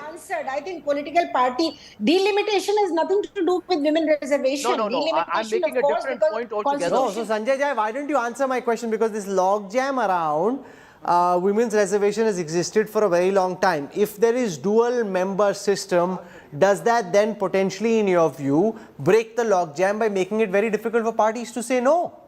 Well, I can tell you, Rahul, frankly, if you want a sustainable model and one wants to see genuine, authentic women empowerment, then I will agree with Kumariji here that the way forward is to have 33% reservation across the board for women in both assemblies and the Lok Sabha, without indulging in this, what I would call is a subterfuge of sorts, in creating the dual I mean, member one is system. to look at it as subterfuge. The other is that, you have reservation for women, which isn't going to happen. We'll see a pushback from the men. If you do it with this dual member system, you could potentially find a way out. Ranja Kumari, it's not 33% per se, it's 33% extra. Do you think it gets the job done? Because there'll definitely be 179 more women in parliament than there would be otherwise.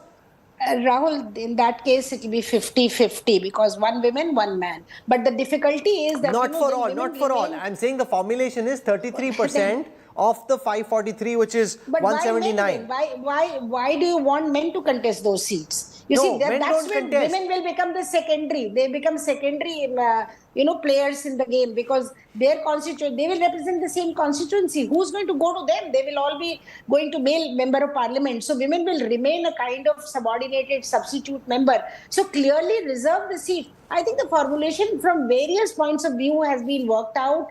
That, you see, the whole strength of the whole thing is that it has been passed by Rajya Sabha already.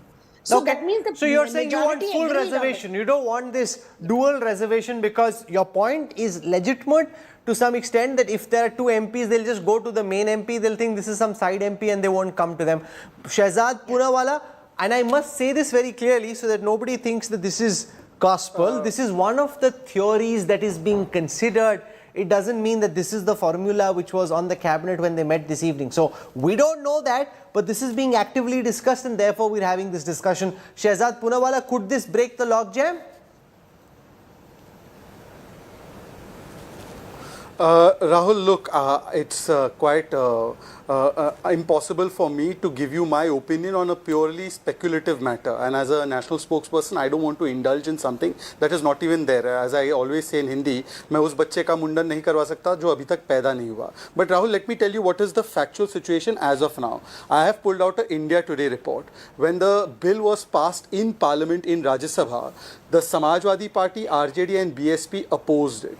Now I ask Shama Mohammed, because Jairam Ramesh and Pawan Kheda both have asked for the very same bill that even Ranjana ji was referring to. On this Rajya Sabha passed bill, is the India Alliance going to issue a statement and say... So that's a different matter. You made that point, Shehzad. You made that point. I want to stick to...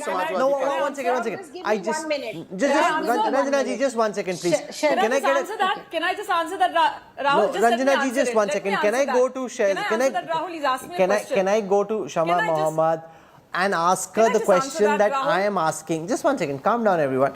Shama Mohammed, if this dual member system is brought, 33% reservation for women, so 33% seats have two MPs, one general and one woman, does that serve the purpose? Shama Mohammed. See, Rahul, before I come to that, Shehzad has been saying that what is your stand? Why should my stand even? Why should you consider RJD or what the Samajwadi want? You have the numbers. You have to pass the bill. Why are you so worried about what the opposition thinks or what it is? You have the numbers. Pass it. Show it. I defy you today. I'm a woman. I'm asking the Prime Minister of India, please pass the bill. And you can do it. He's always talking about women. He says, Stree Suraksha. I remember the speech he gave last year from the ramparts of the Red Fort. We need to protect our women. If you empower women, you empower the whole society. So do it. That's what I'm saying. Okay. And Rahul, to your question, for me, the 33% reservation has to come. Whichever way it comes, I am happy. We need reservation. We can see what happens. And also one more thing. I do not want to see husbands putting their wives. That should be a clause specially. It should be women who are capable, who is doing work, and those sort of women should be there. Ranjana Kumari wants to come in. Ranjana ji? Yes. Yes, Shama, I think let's not qualify it why who should come, who should not come. I think let the political parties decide. Political parties decide on the basis of winnability. They decide on the basis of support that the women can garner and all that. Let them decide. Let's let that be. Let the women come first. Why do we start doing if but? What will happen? Okay. This will happen. So no. Rajat Sethi, let me draw you in just philosophically on the dual member system and the potential pitfalls and advantages. Does this potentially help break the gridlock, make it very difficult for parties to say no, because no seat is being taken away? Instead, with the new parliament, with additional seating capacity, 179 new seats are being added. Well, in the realm of possibility, this is one of the possible approaches, but certainly there can be other innovative ways of offering reservation. There are ample examples, historically speaking, where logjams have been broken.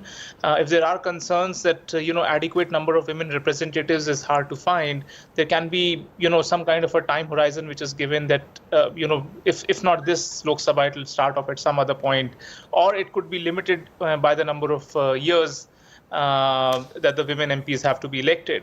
There can be a lot of ways. First of all, I think that bill has to be tabled. A general mood of the elected members of parliament has to be understood. And if there are deliberations that need to be there. But this is the time when certainly this bill has to see the light of the day. It has been pending and languishing for far too long. There can be no two doubts. No, but you can't bring a bill which doesn't get passed. If it's such a big parliamentary session, the government has to bring a bill which also goes through. You don't want to bring a bill which then again runs into roadblock. And in the manner in which the Prime Minister was very statesman-like in the morning, he'd like that there be consensus when the bill is passed, rather than having a lot of parties opposing. Never be. No, Rahul, there'll never be consensus. Let's not. Was there consensus on triple talaq? The BJP and the Congress there was no consensus. Look, if you want to give it, then global leadership. Today I'm speaking to you from United Nations General Assembly program that I am here for. The whole world is looking up to India to find a solution. Because do you know what has happened in the women leadership in parliaments in decision-making positions? Only 22% we have moved in past 8 years, and only 7 more years are left to complete the social development, the whole agenda. Now, how do we achieve social development goals? Only if India leads the way and gives political will have to be there. And I think the Prime Minister, that will is, when he gives triple talaq, gave away with triple talaq, I don't think there was any consensus. No, but the difference is that there'll be, regardless of what they say on record, there'll be people in every party who will have a problem with this, Ranjana ji. Yes, I totally agree with you. You are absolutely on spot right that there'll be a problem, and that is why which bill in the parliament is pending, such an important bill for 30 years? This one is. Which bill was torn inside the parliament? This bill was. For which bill they fought with each other? Okay, so I'm out of time. Very quick final words. I'll start with Shama Mohammed. Shama. Rahul. Do you like dual member system or not? Do you like the idea of dual member system or not? Shama Mohammed. No, I'm not going to comment on that. What I'm going to comment is that this is a Prime Minister, when he wants to do something, he does it. He got in GST at midnight, he did demonetization, and he got rid of Article 370. So when he wants to do something, he does it. Today, the Prime Minister of India, I ask you to go ahead with the Women's Reservation Bill. Don't back out. Women of India are looking up to you. You must Shehzad do this Poonawalla, for final us. words. That's all I have to say. In all those instances that Shama just spoke of, they accused the Prime Minister and the government of bulldozing. How the tables turned, Rahul, on your show. Today, Madam Shama has acknowledged that that was not bulldozing. But by the way, Madam Shama, we believe in consensus. Even you don't believe in consensus with your own allies. We believe in consensus. Let the entire parliament take a consensus. I didn't and say when it's at the not bulldozing. I said when he wants to do something, he let there be does full it. consensus. Today, you are... Shama, I did not interrupt you. That is the least I have. Okay, one When you want to do one something, second. you do Shama it. Mohammed, you made that point. Let Shehzad respond. Rahul, I did not interrupt anybody. Yeah. Rahul, my limited point is only this. Today, as of now, as we speak, the cabinet is over. Tomorrow, perhaps there will be a briefing. We don't know what is in the cabinet meeting that has come out. We know the agenda that is there for tomorrow, and that's what we will react on. But having said that, I want to only ask Shama Mohammed, by tomorrow, will you have a full consensus in your India alliance on the bill that you are advocating? So you made that point the third time. Yes, that point is well registered. I'm out of Why time. do you need a consensus? You have Shama to Mohammed pass the bill. and Ranjana Kumari both saying you don't need a consensus. There was no consensus for triple talaq. There was no consensus for demonetization. If you believe it's important, if you believe women-led development is important, go for it. Now, do you go for it by splitting 543 by 1/3, reserving 179 seats for women, or do you create an additional 179 seats? So you top up parliament by 1/3. So we don't know that. We don't even know if that was on the agenda. But what we do know is at this time there's a meeting taking place at the house of BJP President JP Nadda. Senior ministers like Anurag Thakur and Dharmendra Pradhan are there. and there's a separate post-cabinet huddle on inside the Parliament complex where the likes of Piyush Goyal and Prahlad Joshi have been spotted. So our reporters are on the ground. We're tracking the story very closely. When we come back from a quick break, the 6th day of the Anantnag operation, charred body of a terrorist recovered. Details coming up on the other side.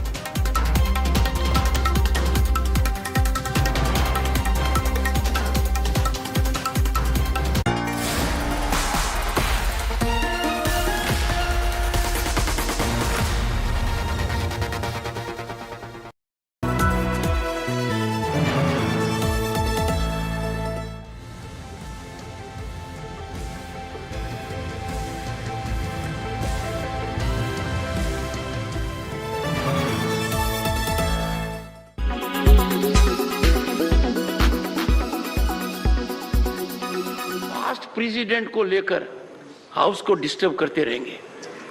कब तक हम disturbance को justify करते रहेंगे? आप अंदाजा लगाइए खड़गे जी, मेरे पर क्या बीत रही होगी जब आप बोल रहे थे कि मुझे बोलने नहीं देते हो। मैं इतना आकलन करता हूं और दुखी होता हूं कि जहां पार्टिसिपेशन हो सकता था वहां आप लोग थे नहीं। मतलब आप अंदाजा लगाइए, if leader of the opposition would rise on this critical occasion to sanctify disturbance, disruption, आपने खुद कॉन्स्टिट्यूंट असेंबली को कोट किया है, वहां तो कभी नहीं हुआ। So why are you commentating on his speech? Jairam ji, this is not a good habit. No, you are a victim of this habit. Don't have this habit. Don't have this habit. No, this is not a. When the honorable LOP has yielded, why are you being super LOP? Because you want to listen. You can't be. He doesn't need assistance. You want to listen to him. No. You want to listen to him, but it is regulated by the chair. Otherwise, come and sit here and control it. Sir, Every time. I have no desire to sit there. Even if you have, listen to him. Even if you have, there is a mechanism. Sir, you are constantly interrupting him, sir. Please, take a. So, Manya Khadge ji, this is a rare historic occasion where, after taking note of 75 years, we are required to unfold a vision for next 25-50 years. Sir, exactly. I know it. I know it what he knows. And in the entire discourse, you are focused on two things, sir. I find it. You and him, sir. This is the problem. There is no between me and you, sir. This is the problem, sir. The problem is when there is time to participate, I have seen absence. The problem is when an issue has to be debated, discussed, deliberated, you have walked out of the house.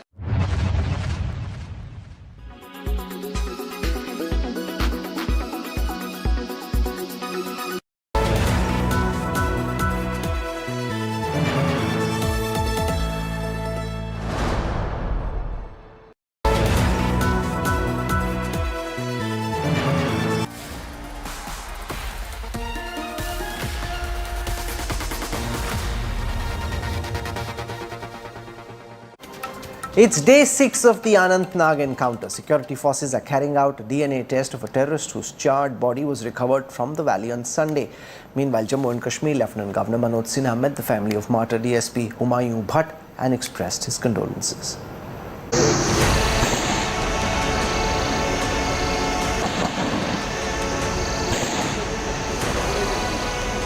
The Anantnag encounter entered the 6th day on Monday.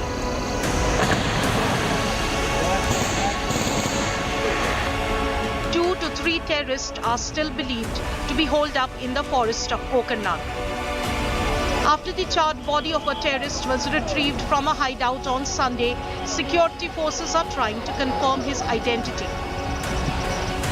The security forces believe the body could be of terrorist Uzair Ahmed Khan, an alleged member of the Lashkar-e-Taiba. DNA test is being conducted to ascertain the terrorist identity. Meanwhile, Meanwhile, Jammu and Kashmir Lieutenant Governor Manoj Sinha met the family of DSP Humayun Bhatt, who was killed in action during the Anantnag encounter. Expressing his condolences, he assured the family of all assistance and support from the administration. Earlier, the Lieutenant Governor had asserted that the deaths of the Indian braves will be avenged soon. जवानों के लहू के एक कतरे का हिसाब पूरी तरह सूद समेत लिया जाएगा। आतंकी किसी संगठन के उनके सरपरस्तों को बड़ी कीमत चुकानी है। हर एक बहादुर जवान के पीछे पूरा देश खड़ा है। Security forces are in a final push to flush out all the terrorists involved in the attack that killed 3 soldiers and a police officer. With Kamaljit Sandhu and Ashraf Wani in Srinagar, Bureau Report, India Today. This is where we wrap up the news track tonight. For your time and your trust, thank you very much. Do tune in early tomorrow morning to our live and continuing coverage as India moves from the old parliament to the new. We'll bring you all the political developments from the ground starting 7 a.m. tomorrow. Goodbye, good night.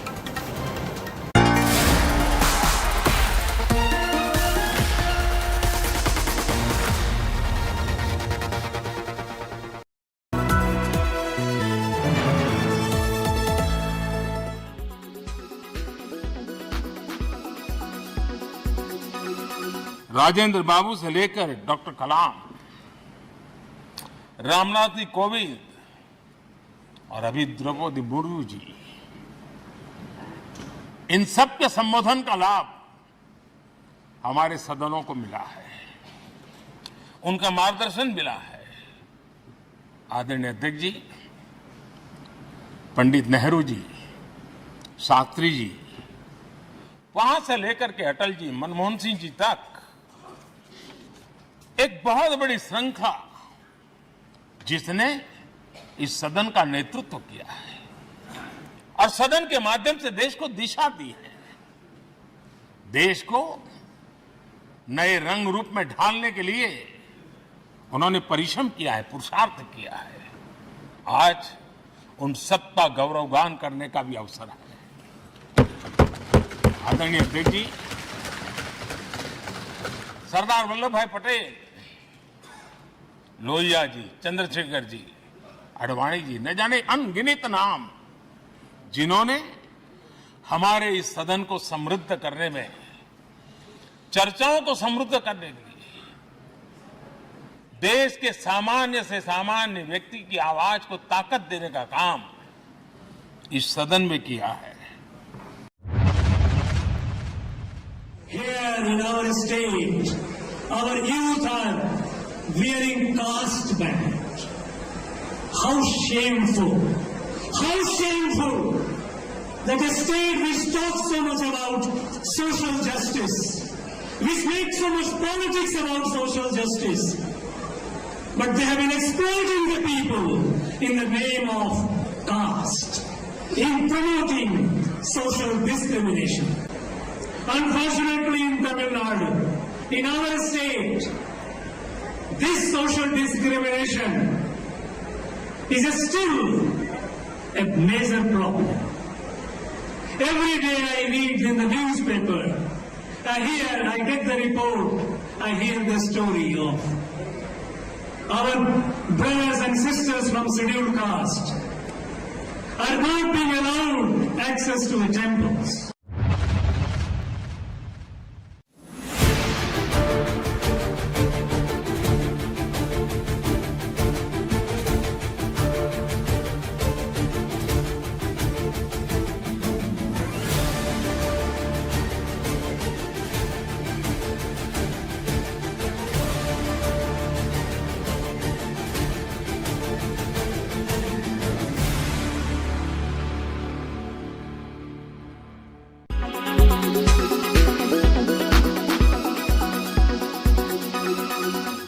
Make your media plan smarter with India Today Live TV on your connected devices.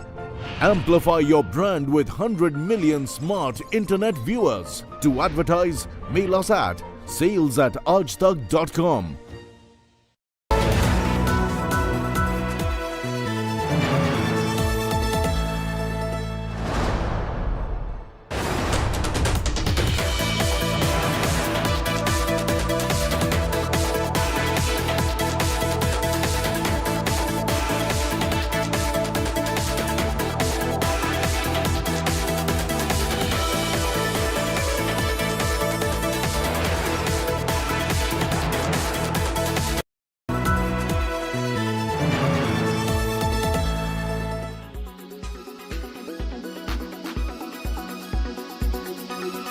women's reservation bill has been in the ice box for a very long time.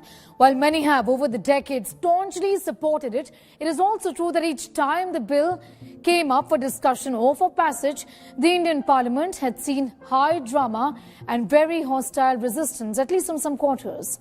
From misogynist comments about women to physical scuffles and high-pitched debates, the bill really has seen it all. Let's begin by explaining what the Women's Reservation Bill is. Well, the Women's Reservation Bill proposes to reserve 33% of seats in the Lok Sabha and state legislative assemblies for women. What about the history of this?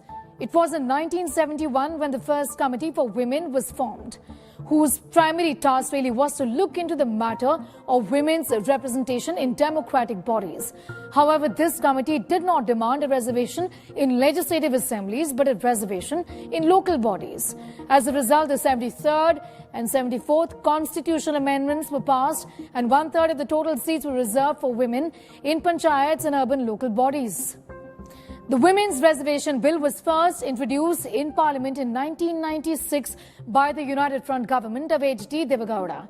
The bill failed to get the approval of the House and lapsed with the dissolution of the Lok Sabha.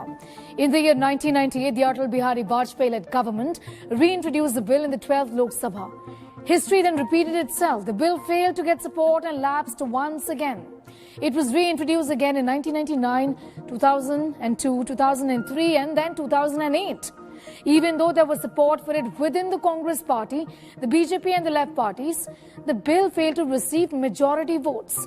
In 2014, the BJP promised 33% reservation for women in its manifesto and repeated the promise in the 2019 agenda. None of this was followed by any concrete action. Now for the arguments for the bill. Proponents of the bill argue that affirmative action is imperative to better the condition of women, since political parties are inherently patriarchal. Today, India has a high percentage of crimes against women, low participation of women in the workforce, low nutrition levels and a skewed sex ratio. Reservations, proponents believe, will ensure that women form a strong lobby in Parliament to fight for issues that are often ignored. A 2010 study by the Harvard Kennedy School showed that female representation in village councils increased responsiveness to concerns such as drinking water, infrastructure, sanitation and roads, for example. Many argue that the discussion is not about a bill alone, but about changing powerful, entrenched interest in the Indian polity. Political parties also now realize the potential the women voters hold. In the 2019 Lok Sabha elections, almost as many women as men cast ballots. Most government schemes are now directly aimed to woo women. Gauging the public mood, both the BJP and the Congress, in their respective manifestos for 2014 and then 2019 parliamentary elections, expressed their commitment to passing this bill.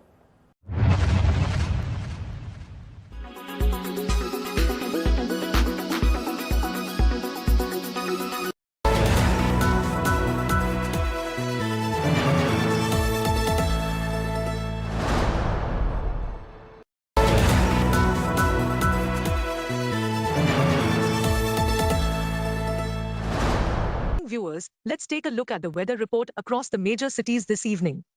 Thiruvananthapuram is at 30 degrees Celsius with an AQI of 20. Mumbai is at 30 degrees Celsius with an AQI of 48. Panji is at 26 degrees Celsius with an AQI of 30. Ahmedabad is at 27 degrees Celsius with an AQI of 34. Bhopal is at 28 degrees Celsius with an AQI of 24. Jaipur is at 28 degrees Celsius with an AQI of 44. Delhi is at 32 degrees Celsius with an AQI of 87. Srinagar is at 29 degrees Celsius with AQI being 35. Lucknow is at 32 degrees Celsius with an AQI of 61. Patna is at 35 degrees Celsius with an AQI of 189. Kolkata is at 30 degrees with an AQI of 111. Hyderabad is at 33 degrees Celsius with an AQI of 40. Bangalore is at 27 degrees Celsius with an AQI of 29. Chennai is at 33 degrees Celsius with an AQI of 67. This is all we have for you in this segment. Hope wherever you are, you find favorable weather around you. Keep watching India Today for all the weather updates with me, AI Sana, all through the day. Co-presented by Star Health Insurance, the health insurance specialist. Co-presented by JK Tyre Ranger Series. Stay wild at heart. Co-presented by हर घर का hero green ply का E0. Co-powered by PolicyBazaar.com. Her family होगी insured. Co-powered by the bold look of Kohler.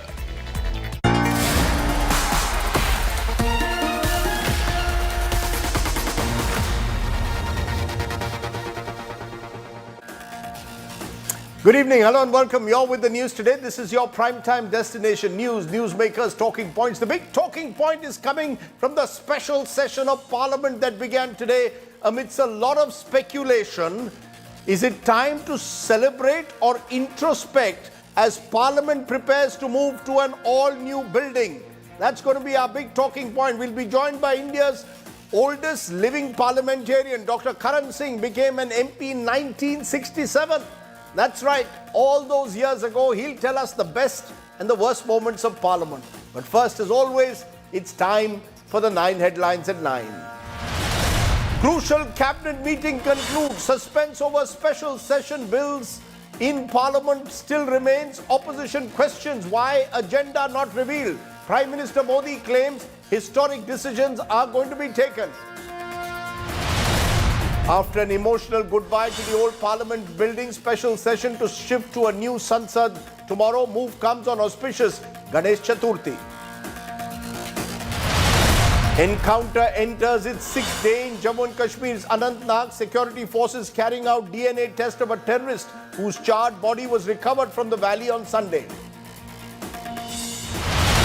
The killing of 2 security officers in less than 72 hours has jolted strife-torn state Manipur. Governor orders a probe into the killing. Chief Minister N. Biren Singh assures security to victims' family members.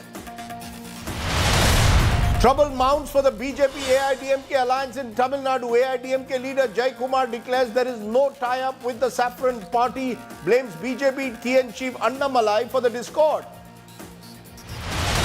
Kaveri water wars boil over. Another setback for the Karnataka government. Kaveri Water Management Authority orders state to release 5,000 cusecs of Kaveri water to Tamil Nadu. Tamil Nadu Governor Ravi hits out at the DMK, says jihadis want to eradicate Sanatan Dharma.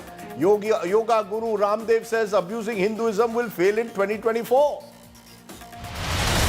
Another twist to the Adani Hindenburg saga. Petitioner alleges conflict of interest in Supreme Court appointed panel, urges the apex court to constitute a fresh committee.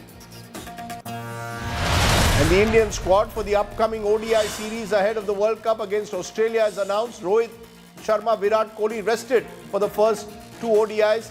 R. Ashwin included for the series.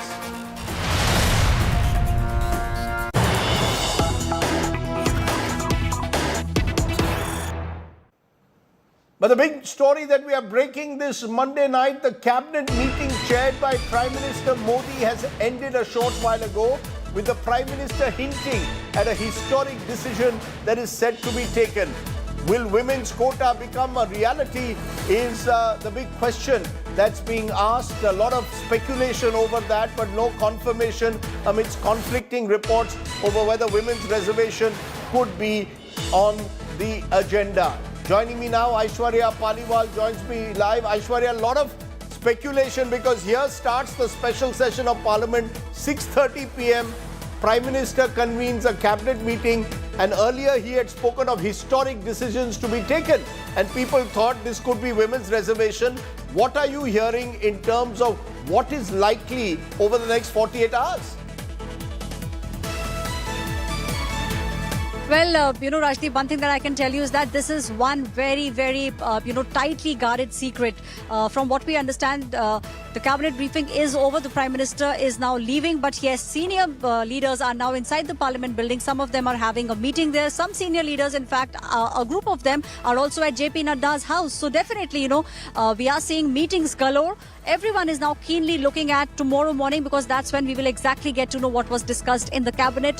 Though, from what we are understanding at the moment, point of discussion and one thing that was clearly discussed was the women's reservation bill. One nation, one election is also something that was being some of the leaders spoke about that also. But yes, what has got the stamp of the cabinet is something that we all are keenly watching. But it is one of the fiercely guarded secrets. That much I can tell you till about now. From what we understand, tomorrow is the day when we will get more clarity. But yes, something historic. Definitely, Rajdeep, that much I can tell you. Something historic is definitely in the works. Okay, we'll wait and see what that slice of history is. As I said, women's reservation bill has gone through many ups and downs. But the Prime Minister can surprise you. When you think that it's women's reservation, don't be surprised if it's something quite different, is all I can say at the moment. We'll wait and see what that cabinet meeting eventually decides. Remember, because Parliament is on, any policy decisions have to be placed before Parliament.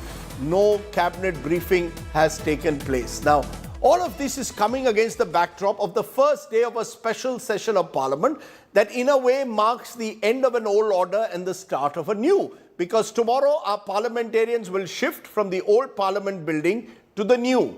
Prime Minister Modi today bid farewell to the old building complex, praising many of his predecessors, including Jawaharlal Nehru, while citing iconic speeches of past prime ministers, also recounting the day when he entered the Parliament as a first-time MP. The opposition too had their moment.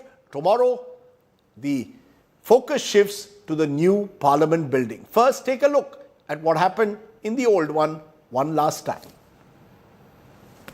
Nehru ji, Shastri ji, वहां से लेकर के अटल जी, मनमोहन सिंह जी तक एक बहुत बड़ी श्रृंखला जिसने इस सदन का नेतृत्व किया है और सदन के माध्यम से देश को दिशा दी है, देश को नए रंग रूप में ढालने के लिए उन्होंने परिश्रम किया है, पुरुषार्थ किया है। आज उन सबका गौरवगान करने का भी अवसर है। ये वो सदन है जहां पंडित जी को इसलिए भी याद किएगा, अनेक बातों के लिए याद करेगा, लेकिन हम जरूर याद करेंगे इसी सदन में पंडित नेहरू का at the stroke of midnight की गूंज हम सबको प्रेरित करती रहेगी। इसी सदन में अटल जी ने कहा था, वो शब्द आज भी गूंज रहे हैं इस सदन में, सरकारें आएगी जाएगी, पार्टियां बनेगी बिगड़ेगी, लेकिन ये देश रहना चाहिए।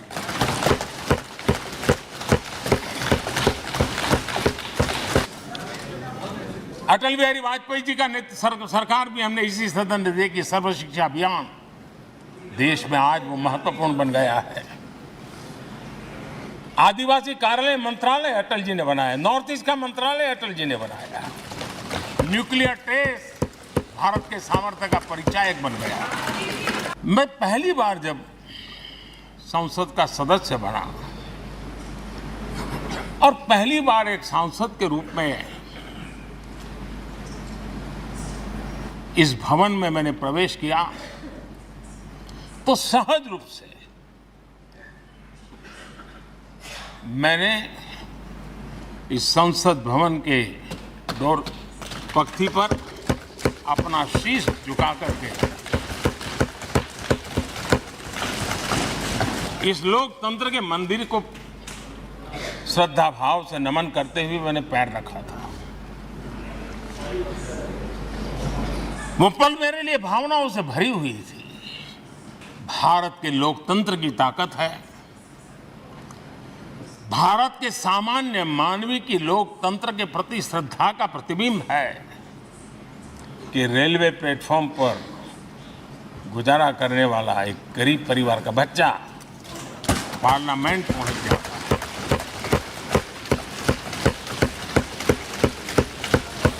मैंने कभी कल्पना तक नहीं की थी कि देश मुझे इतना सम्मान देगा, इतना आशीर्वाद देगा, इतना प्यार देगा। सोचा नहीं था अध्यक्ष जी। G20 की सफलता 140 करोड़ देशवासियों की है। ये भारत की सफलता है, किसी व्यक्ति की सफलता नहीं है, किसी दल की सफलता नहीं है। भारत के फेडरल स्ट्रक्चर ने, भारत की विविधता ने 60 स्थानों पर 200 से अधिक समिट और उसकी मेजबानी हिंदुस्तान के अलग अलग रंग रूप में देश की अलग अलग सरकारों ने बड़े आन बान शान से की। चंद्रयान 3 की सफलता न सिर्फ पूरा भारत, पूरा देश अभिभूत है और इसमें भारत के सामर्थ्य का एक नया रूप जो आधुनिकता से जुड़ा है, जो विज्ञान से जुड़ा है, जो टेक्नोलॉजी से जुड़ा है, जो 140 करोड़ देशवासियों के संकल्प की शक्ति से जुड़ा हुआ है। महिला रिजर्वेशन का बिल आना चाहिए और महिलाओं को देना चाहिए जो ड्यू है। नेहरू जी के प्रधानमंत्री काल में पहली लोकसभा में केवल वो भी 5% सांसद महिलाएं थी, लेकिन 70 साल के बाद भी आज 14, 15, 10 के अंदर ही है। तो इसीलिए मैं आपसे गुजारिश करूंगा कि इस महिलाओं का जो बिल है इसको आप ये कर दीजिए। अटल जी ने अपने कार्यकाल में 21 बार बयान दिया 6 साल में। डॉक्टर मनमोहन सिंह जी ने 30 बार बयान दिया। केवल हमारे मौजूदा पीएम साहब ही ऐसे हैं जो सदन में 9 सालों में कस्टमरी बयानों को छोड़ के केवल 2 बार बोले। ये डेमोक्रेसी है साहब। अब इसको क्या कैसा सुधारते मैं आपको ही छोड़ देता हूँ। So it's a good moment to step back and look at the state of our parliament. Is this an occasion to celebrate or introspect as parliament prepares to move from the old to the new? Now, first to look at the number of sittings, because I think that will reflect how parliament has changed. Lok Sabha, the first one, 1952 to 1957, Jawaharlal Nehru was India's Prime Minister. 677 sittings, that is more than 100 sittings per year, 125 sittings per year. Then you go to 1957 to 62, Nehru again Prime Minister, there were 581 sittings. Now turn to the most recent, under Prime Minister Modi, 2014 to 2019, the sittings came down to 331. In 2019 to today, there have been just 247 sittings. This includes, of course, the fact that we had the COVID year in 2020 when there were very few sittings of Parliament. The truth of the matter is, just look at how India has changed from the 50s and 60s when Parliament would meet regularly to today. Bills sent to committees in the 14th Lok Sabha from 2004 to 2009, 60% of the bills would go to these select committees. In the 15th, it was 71%. Manmohan Singh was Prime Minister. Under Prime Minister Modi, it's come down to 25% of the bills are sent for scrutiny and review. In the 17th Lok Sabha, it's gone even lower, 17.6%. Bills passed by both houses. In the first Lok Sabha, 333 bills were passed. In the second Lok Sabha, 327 bills were passed. In the third, 272 were passed. In the fourth, 216. In the fifth, 482, the highest ever. This was the emergency period, mind you. Sixth, 130. Seventh, 329. Eighth, 334. Ninth, 63. 10th, 277. 11th, 61. 12th, 56. 13th, 297. 14th, 248. 15th, 179. It's come down now to 140 in the previous Lok Sabha. Now it's 189. Either way, again you're seeing fewer bills being passed now than ever before. Time spent on questions. Percentage of total working hours 1952 to 57, 15%. 2004 to 2009, percentage of questions has come down to 11%. And it is now steadily declining. So working hours have also declined, as you can see there. Over time, Parliament simply time spent on questions is also being reduced. My first guest today is Dr. Karan Singh. He is the oldest living parliamentarian because he was in Parliament in 1967, 2 years after I was born. welcome Dr. Singh to the show. Thank you very much for joining me. Tell me what it was like in those days as the country celebrates 75 years. If I may be prepared to, and moves to a new building tomorrow, Parliament celebrates 75 years, moves to a new building. Your thoughts, what does this Parliament mean for you? Tell us what it was like when you joined in 1967.